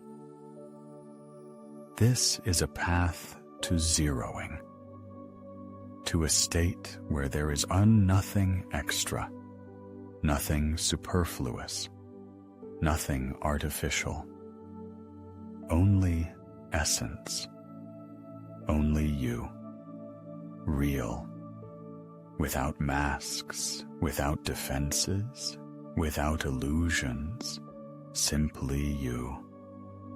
In your purity, in your strength, in your vulnerability, all together, not contradictory, whole.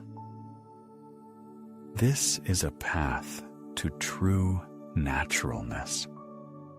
When you live not by someone else's rules, not by social norms, not by expectations, but by your inner rhythm, by your truth, by your feeling, And this is not selfishness. This is honesty. Because when you are honest with yourself, you are honest with the world. When the illusion of separateness disappears, when you understand that you are part of everything, that everything is part of you, fear leaves, loneliness leaves, alienation leaves, connection remains, deep, inseparable, with every tree, with every person, with every star in the sky. You are home, everywhere home, because all this is you. When the desire to control falls away, when you stop clinging to results, to outcomes, to how it should be, life becomes light. Not light in the sense of simple, but light in the sense of free, fluid. You flow with life, not against it, not trying to change, not fighting, simply flowing. As a river flows to the sea, bending around stones, finding a way, always finding a way. When the vibration becomes honest, when you stop pretending, stop playing roles, stop being someone for others, real life begins. Not the one in the calendar, not the one on schedule, but the one in every breath, in every step, in every heartbeat, real, alive, yours. Then you begin to live, to truly live. Not exist, not function, not survive, but live. Full life, with all its colors, with all its depth, with all its madness and wisdom, joy and pain, light and shadow, everything that makes life life.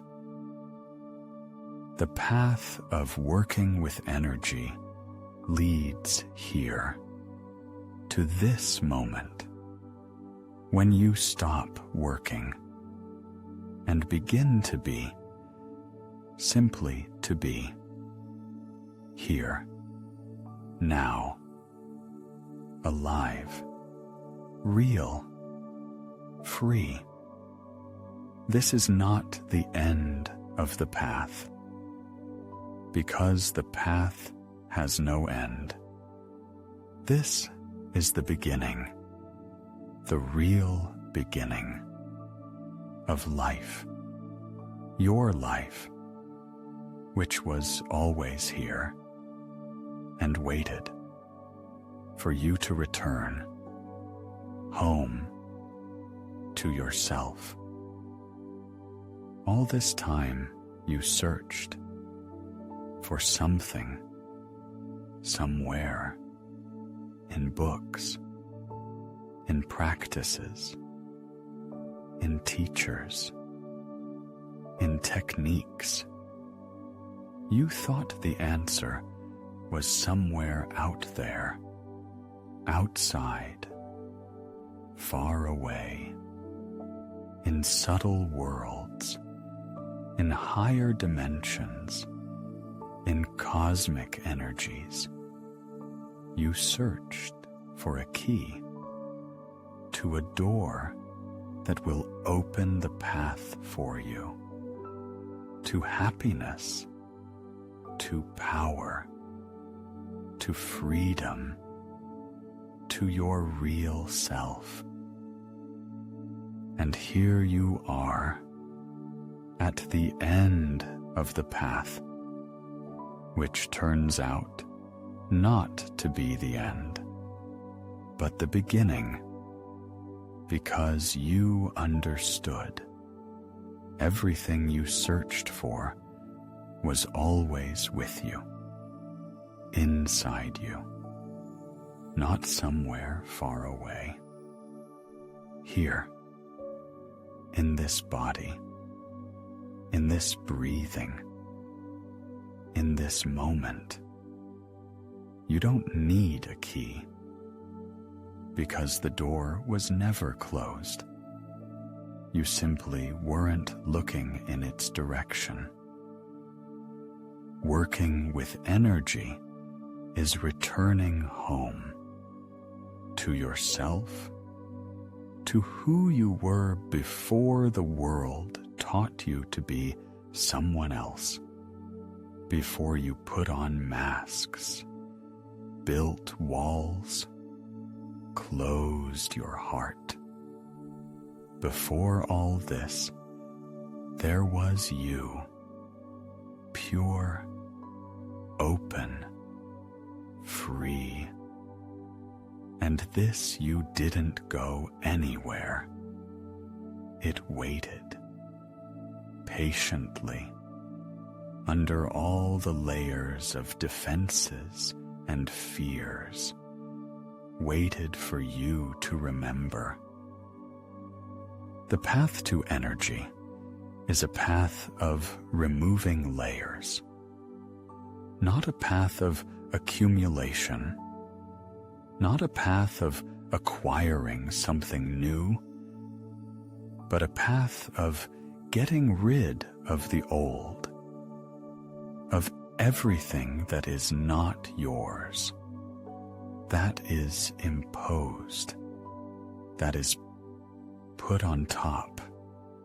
You are like an onion, layer after layer, and each layer is not you.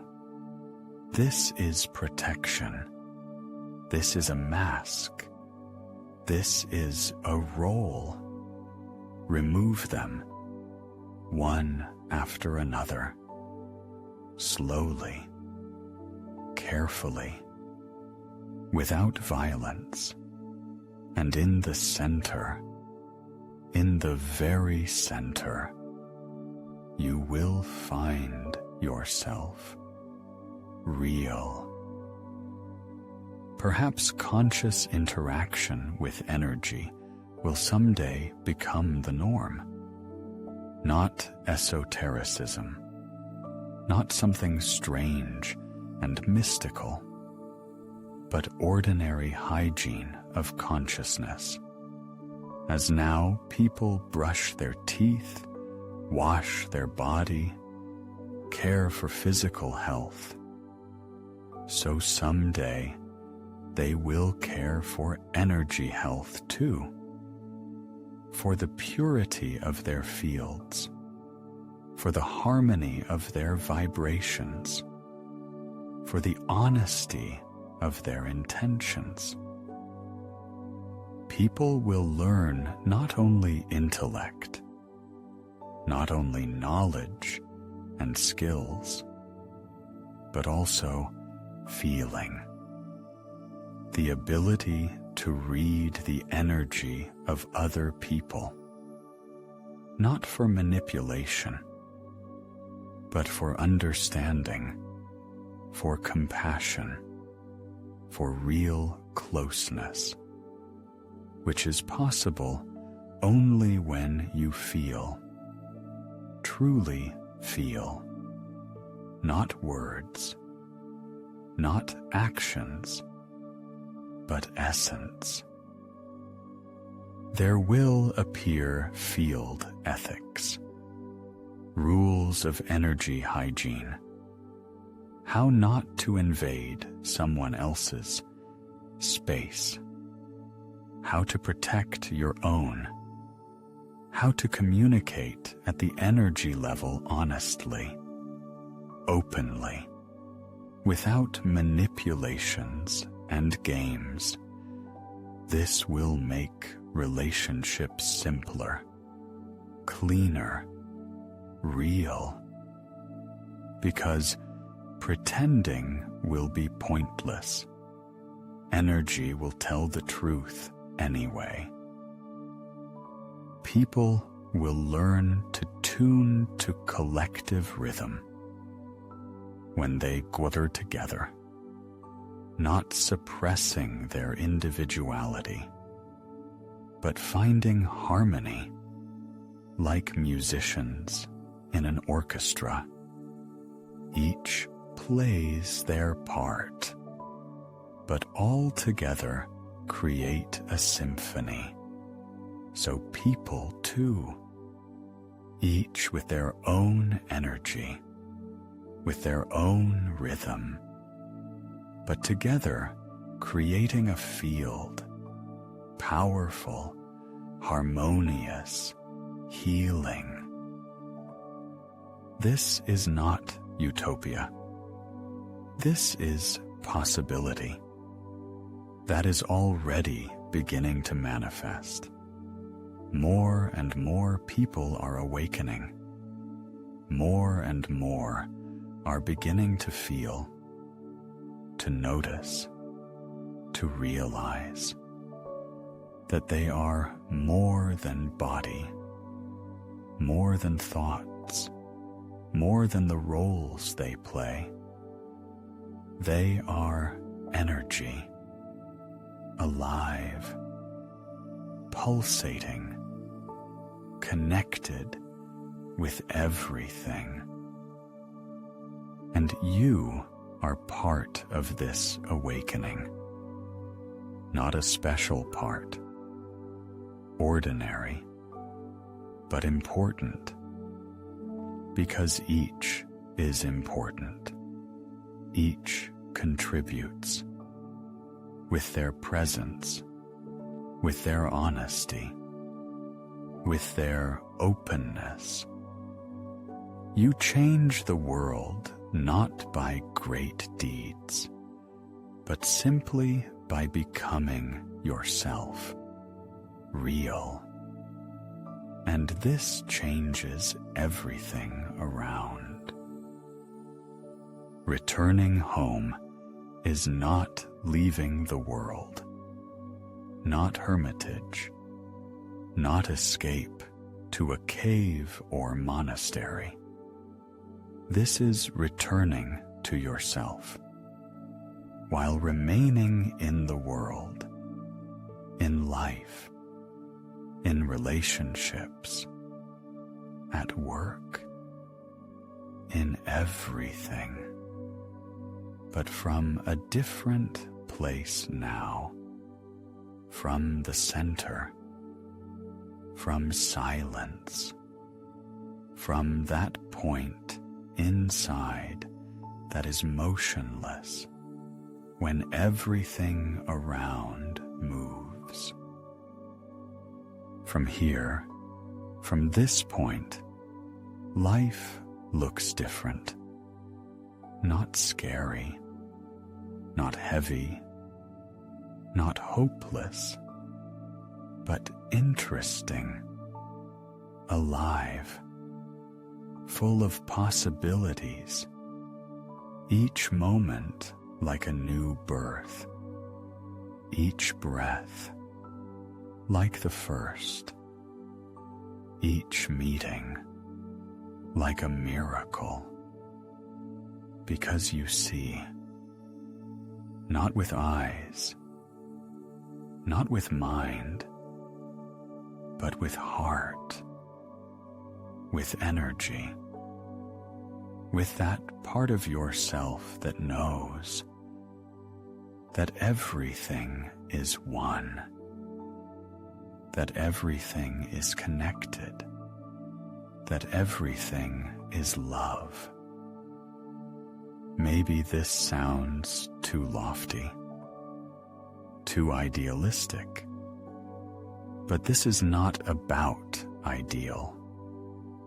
This is about reality, about your reality, which is accessible here, now, not some time later, not after many years of practice, not when you become worthy, but now, right now, because you are already worthy, always were worthy. You just didn't know. Returning home is returning to silence, not to muteness, but to silence, which is full of sounds, but not noise, to peace, which is full of movement, but not fuss, to simplicity, which contains all the complexity of the world, but doesn't get entangled in it. This is a place inside you, where everything is fine, always was fine, where you are home, where you are free, where you simply are. And from this place, you can live full life, without fear, without holding back, without hiding, openly, boldly, honestly, because you know. Whatever happens, you can always return here, home, to yourself, to this silence, to this peace, to this love. That is not from someone, but from within, infinite, inexhaustible, yours. Working with energy is not about becoming someone else. This is about becoming yourself. Finally, truly, without fear, without shame, without doubts, simply yourself. In all your beauty, in all your imperfection, in all your humanity. And this is the greatest thing you can do for yourself, for the world, for everyone who will meet on your path. Welcome home. You searched long. You got tired, but you found what was always here, yourself, real, alive, free. Rest. Exhale. Allow yourself simply to be here, now, in this silence, in this peace, in this moment, which is the only one, which is eternal, which is yours, always yours. And now, let's return to the simplest, to what is always with you, to what you do every second of your life without even noticing, to breathing. Inhale, exhale, inhale, exhale. So simple, so natural. You breathe without thinking. The body breathes by itself from the moment of birth until the last moment. Breathing is life. This is the first thing you do coming into this world, and the last leaving it. But breathing is not just a mechanical process, not just oxygen into the lungs and carbon dioxide out. Breathing is a bridge between body and energy, between matter and spirit, between you and everything around. With each inhale, you take the energy of the world. With each exhale, you give your own. Exchange, constant, continuous, connecting you with all living things.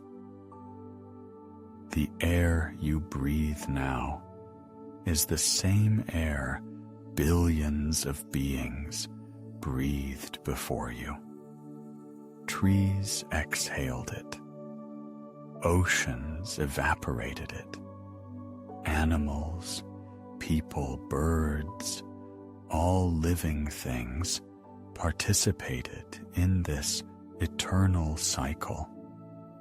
And now this air is in your lungs, and in a moment you will exhale it, and it will go further, to others, to plants, to earth, to sky, and will return again, through rain, through wind, through the breathing of another being.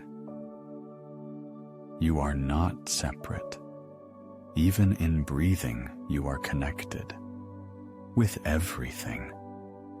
Each of your breaths is a gift from the world, from trees that create oxygen, from oceans that regulate the atmosphere, from the whole planet that breathes together with you. Don't thank with words, thank with awareness.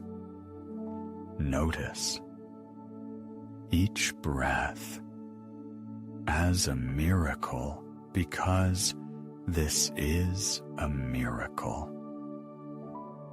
Begin with observation. Simply observe your breathing. Don't try to change it. Don't control. Just watch how air enters through the nose or through the mouth, how the chest rises or the belly expands, how a pause arises. Tiny, between inhale and exhale, how air exits, slowly or quickly, deeply or shallowly. Simply observe. This is already practice, the simplest, the most ancient, the most powerful. Observing breathing is meditation. You don't go into the clouds. Don't drift in fantasies. You are here, in the body, in the moment, in the most concrete, most real, in breathing. That happens right now. And when you observe, you notice. Breathing constantly changes. Now deep, now shallow, now fast, now slow, now smooth, now intermittent. It reflects your state. When calm, breathing is slow, deep, rhythmic.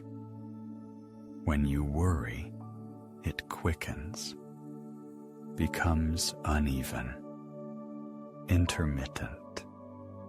When angry, it is sharp, tense. When sad, it is heavy, frozen.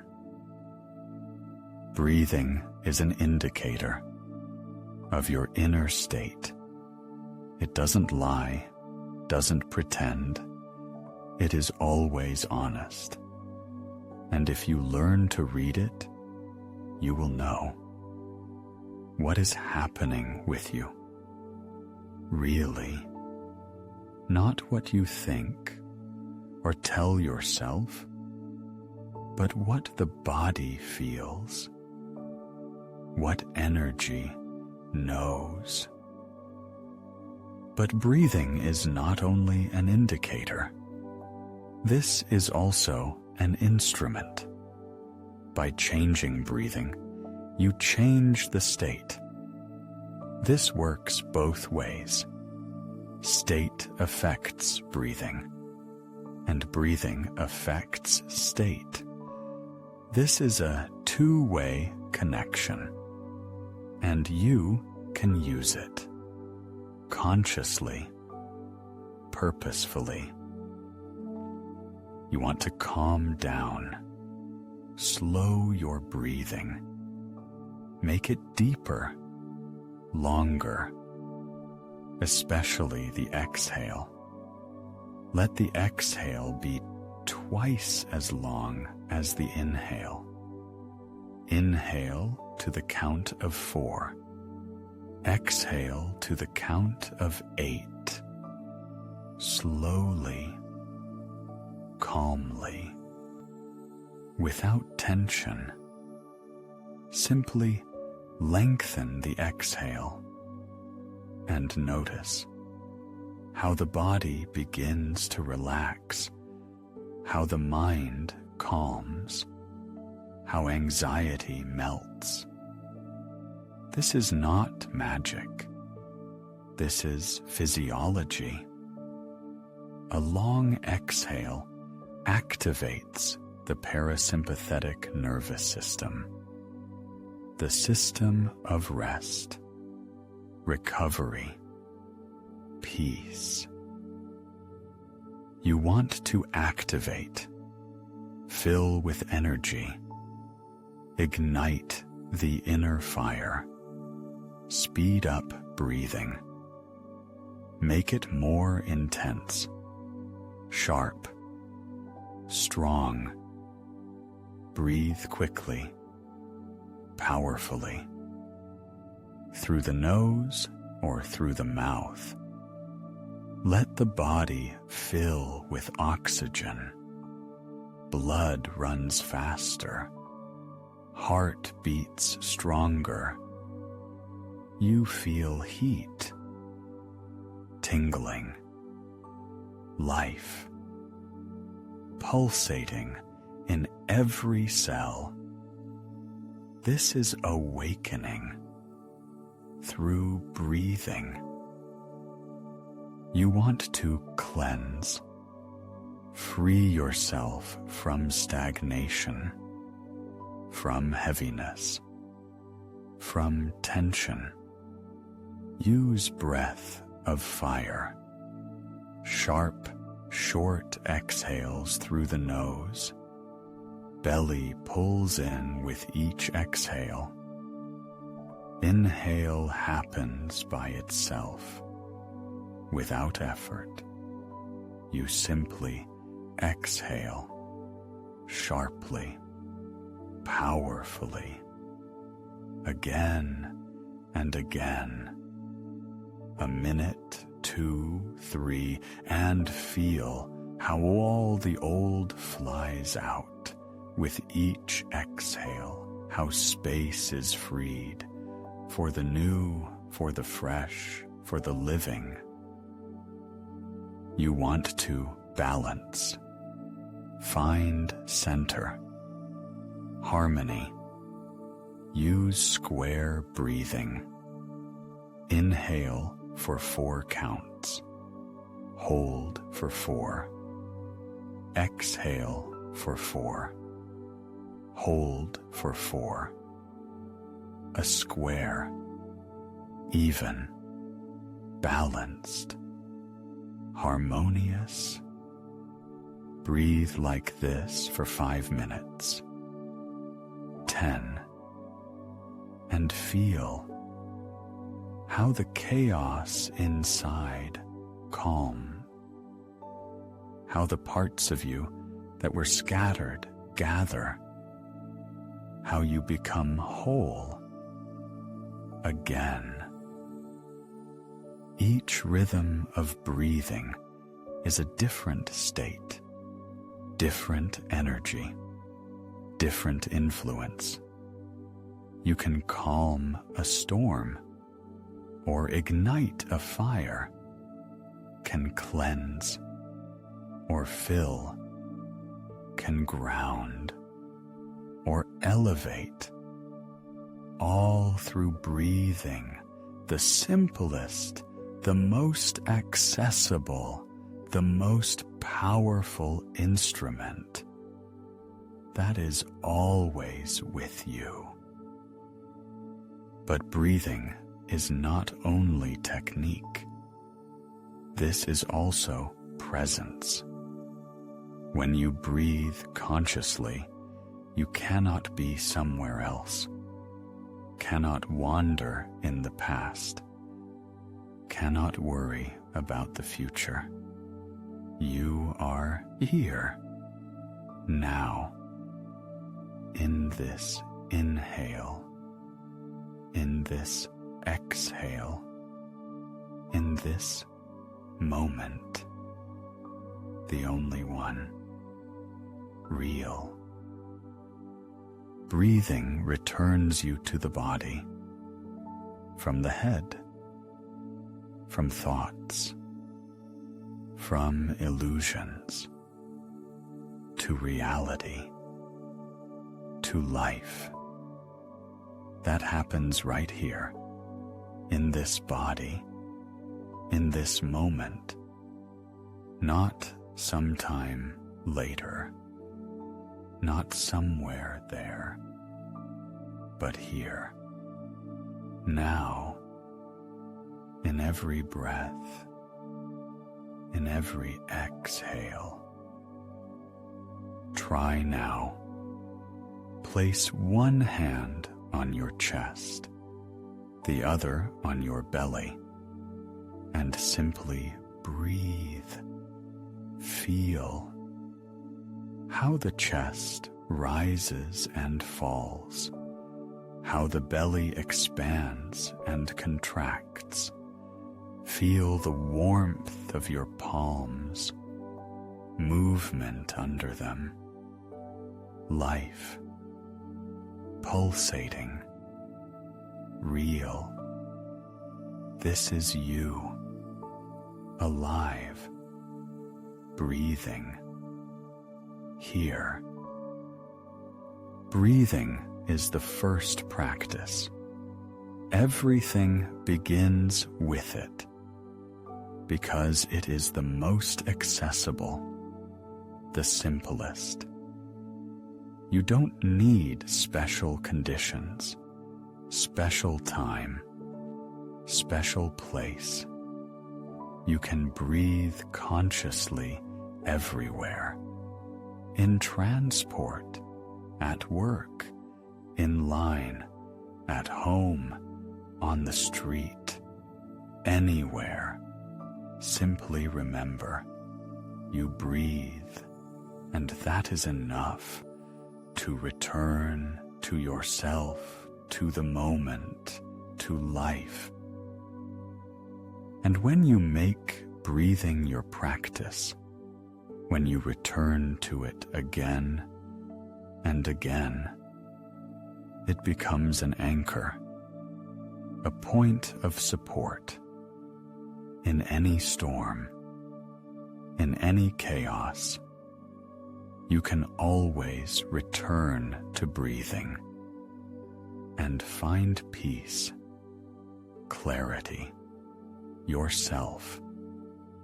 Breathing will never let you down because it is always here, always with you, always honest.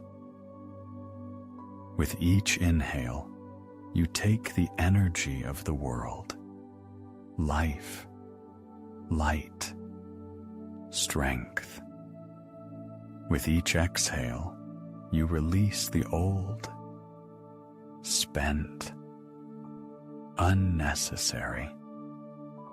This is exchange, constant, natural. You are part of the great breathing of the universe, which breathes through you, as through one of the infinite cells of its body. You are not alone. You are not separate. You breathe together with everything. Always breathed. Always will. Breathing is your first teacher, the most patient, the most wise, the closest. Listen to it, follow it, trust it, and it will lead you to silence, to peace, to yourself, to life that pulsates in every breath, in every exhale, in every heartbeat. Simple, natural, eternal.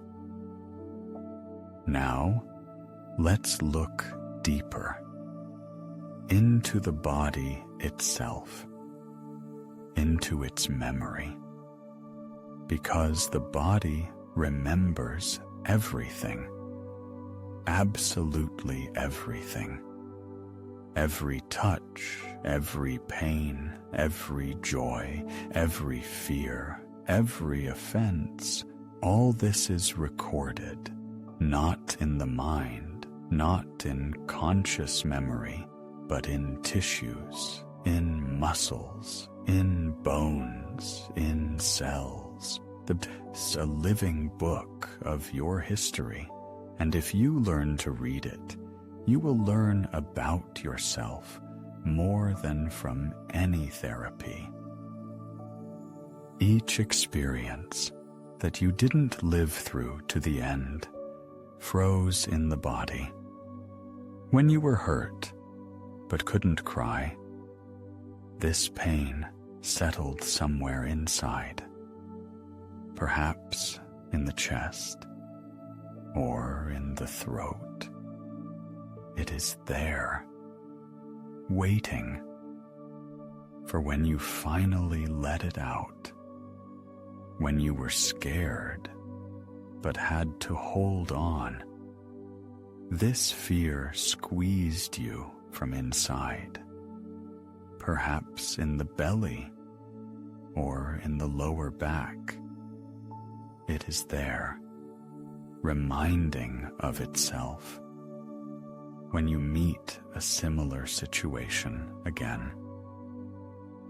When you were offended but swallowed the offense, it got stuck, a lump in the throat, heaviness in the chest, tension in the jaw, it didn't disappear, simply went inside, hid, but continues to influence how you breathe, how you move, how you feel, how you live. The body doesn't forget, even if the mind forgot, even if you think everything passed. The body remembers and stores year after year, layering one upon another until it becomes so heavy, so clamped, so painful that it's impossible to ignore. Look at your body. Honestly, where is it clamped? Where is it tense? Where does it hurt? Not just like that. Not from fatigue, but constantly, chronically. This is not chance. This is memory, bodily memory of what once happened and was not lived through, was not released, was not healed. Shoulders. Look at your shoulders.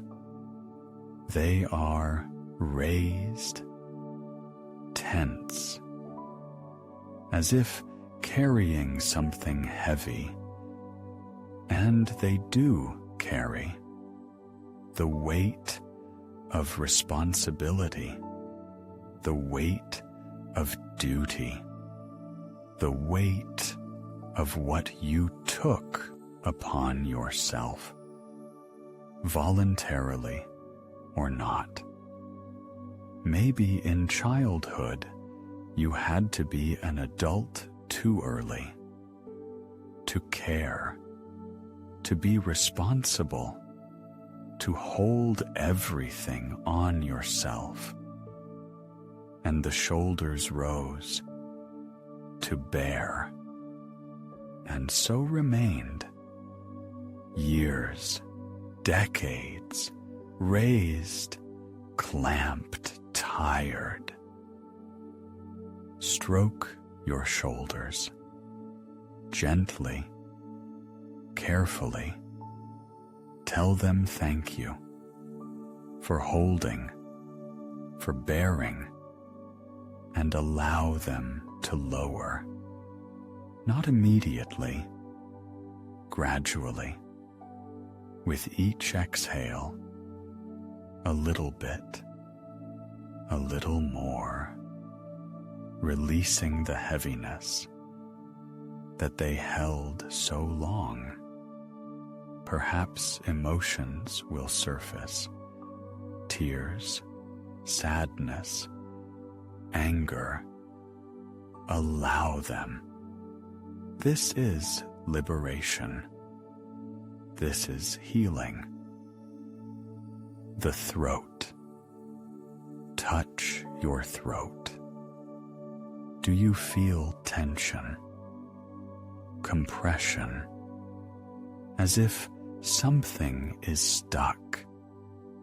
And it is stuck. Unspoken words, those you didn't say, because you were afraid, ashamed, didn't dare.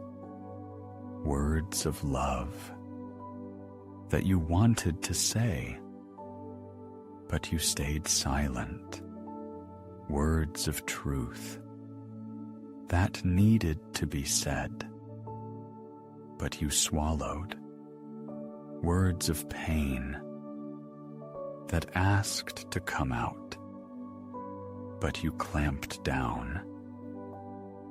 All these words are here, in the throat, stuck, created a lump that interferes with breathing, interferes with speaking, interferes with living. Place your hand on your throat.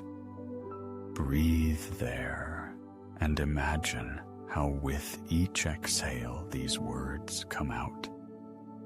You don't have to say them aloud. You can just feel how they leave the body, dissolve in the air, freeing space for the new, for the voice, your real voice. The chest, the heart area. Place your hand here. What do you feel? Heaviness, pressure, as if something is squeezing, and it is squeezing. Unlove that you didn't receive when you needed it. Love that you couldn't give when you wanted to. Grief that you didn't cry out when you lost. All this is here in the heart, petrified, turned into armor, protecting, but also limiting. Breathe into the heart, deeply, slowly. Imagine how with each inhale, warmth comes there. Soft, golden light. It envelops this hard place, warms, softens, and with each exhale, something releases, melts, goes away. Maybe you'll want to cry. Cry. This isn't weakness. This is strength. The strength to let go, to free, to heal. The belly, solar plexus. Here lives fear. Ancient, primal, fear for life, for safety, for survival. When you got scared for the first time, the belly contracted, instinctively, to protect. And if the fear didn't pass, the belly remained contracted, year after year, accumulating tension, creating constant anxiety, worry, inability to relax. Lie down. Place both hands on your belly. Breathe with your belly. Allow it to expand on the inhale, completely, without embarrassment, and contract on the exhale, naturally, freely. With each inhale, tell your belly, you are safe. Everything is fine. You can relax and notice how gradually the tension releases, how the belly becomes softer, warmer, calmer. Lower back, pelvis, hips, This is the foundation, the roots, connection with the earth. When there is tension here, you don't feel support, don't feel stability, as if you're hanging in the air, and the world seems dangerous, unpredictable, because you are not rooted, not grounded. Sit on the floor. Feel contact with the earth, with the surface under you. Breathe into the lower abdomen, into the pelvis, into the root of the spine. Imagine how from there roots go down into the earth, deep, firm. They hold you, nourish you, give support. You are connected with the earth, with its power, with its stability. You are not alone. You are rooted. The legs, the feet, they hold you, carry you, wherever you go. But when you are in your head, in thoughts, in worries, the legs seem to disconnect. You don't feel them. Don't feel the earth under them. And this strengthens the feeling of instability, detachment from reality. Massage your feet, each toe, each point. Press, rub, awaken sensitivity. Then stand, barefoot. Feel the earth or the floor under your feet. Transfer weight from leg to leg, slowly, consciously. Feel how the feet accept your weight, how they hold you. You stand firmly, confidently. You are here, in the body, on the earth, in reality. Each place in the body that is clamped, that hurts, that is tense. This is a message. The body speaks to you, not with words, with sensations. It says, here it hurts. Here I want to relax. Here I have long been frozen. Here I carry what is not mine. Here I need attention, care, love. Listen to your body every day, at least a few minutes. Lie down, close your eyes, and scan with attention from crown to feet, slowly, noticing each sensation, each tension, each pain. Don't try to fix immediately. Just notice. Just be with this. Allow the body to know that you hear, that you are here, that you are ready to help. And help through breathing.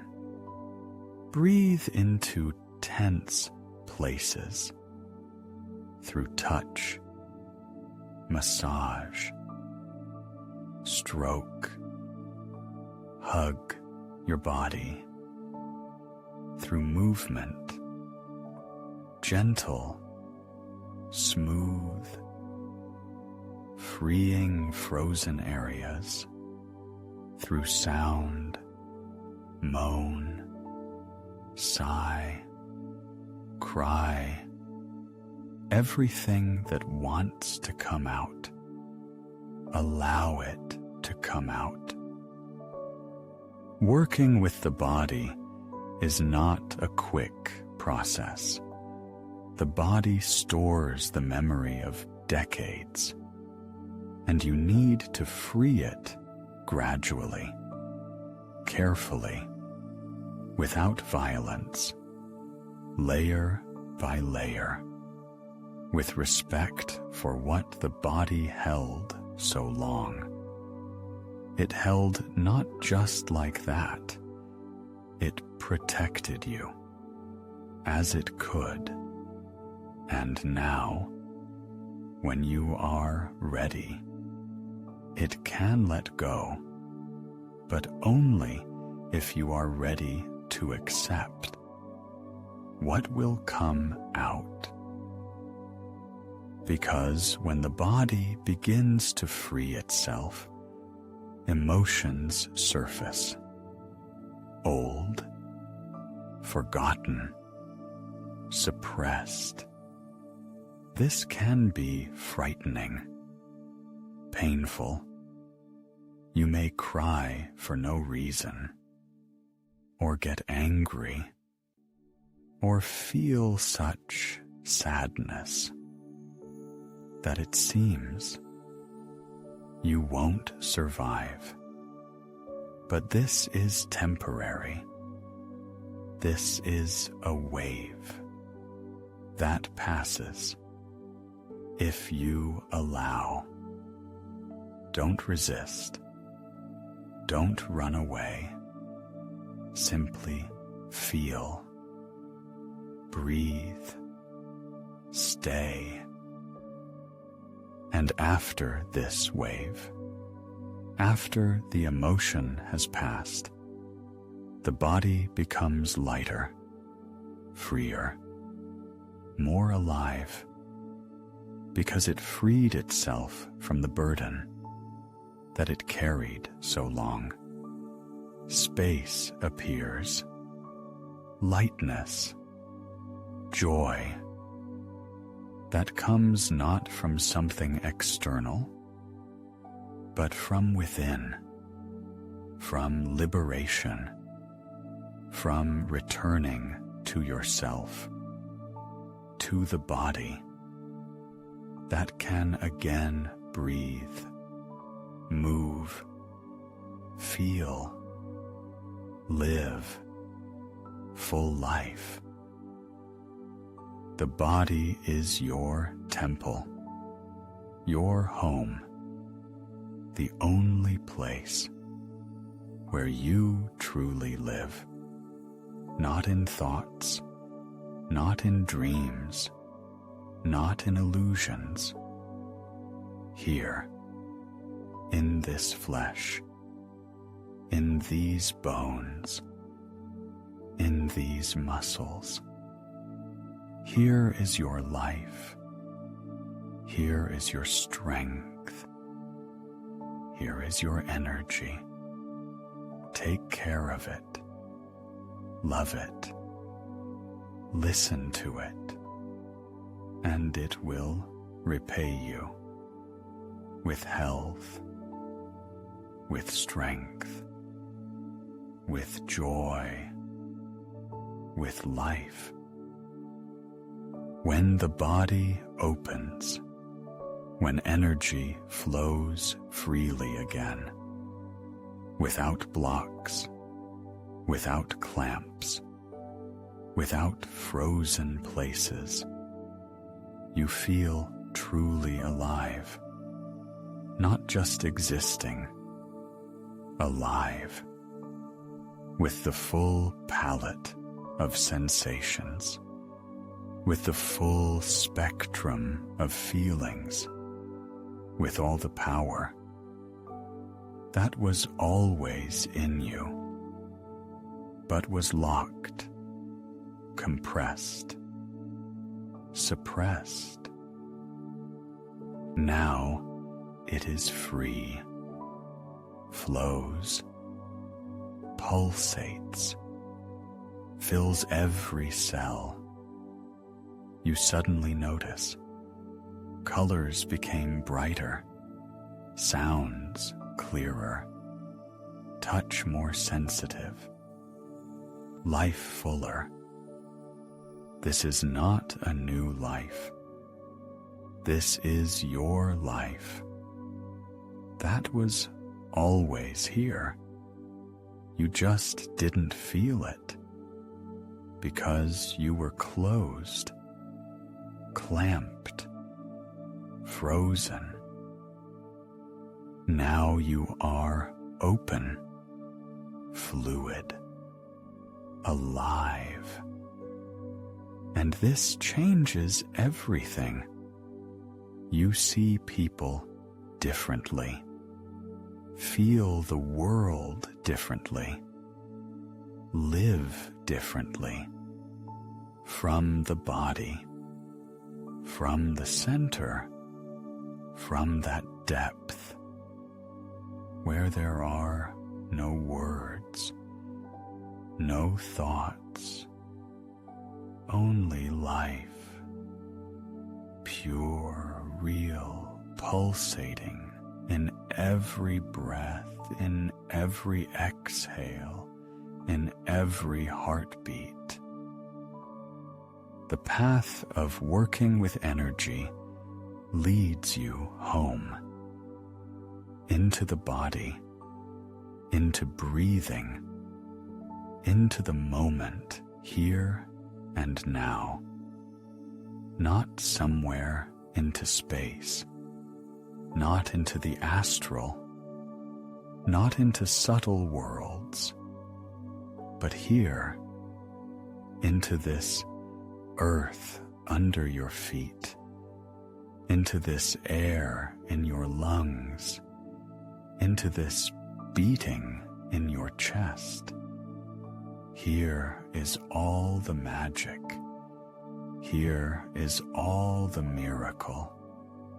Here is all the life that you were looking for.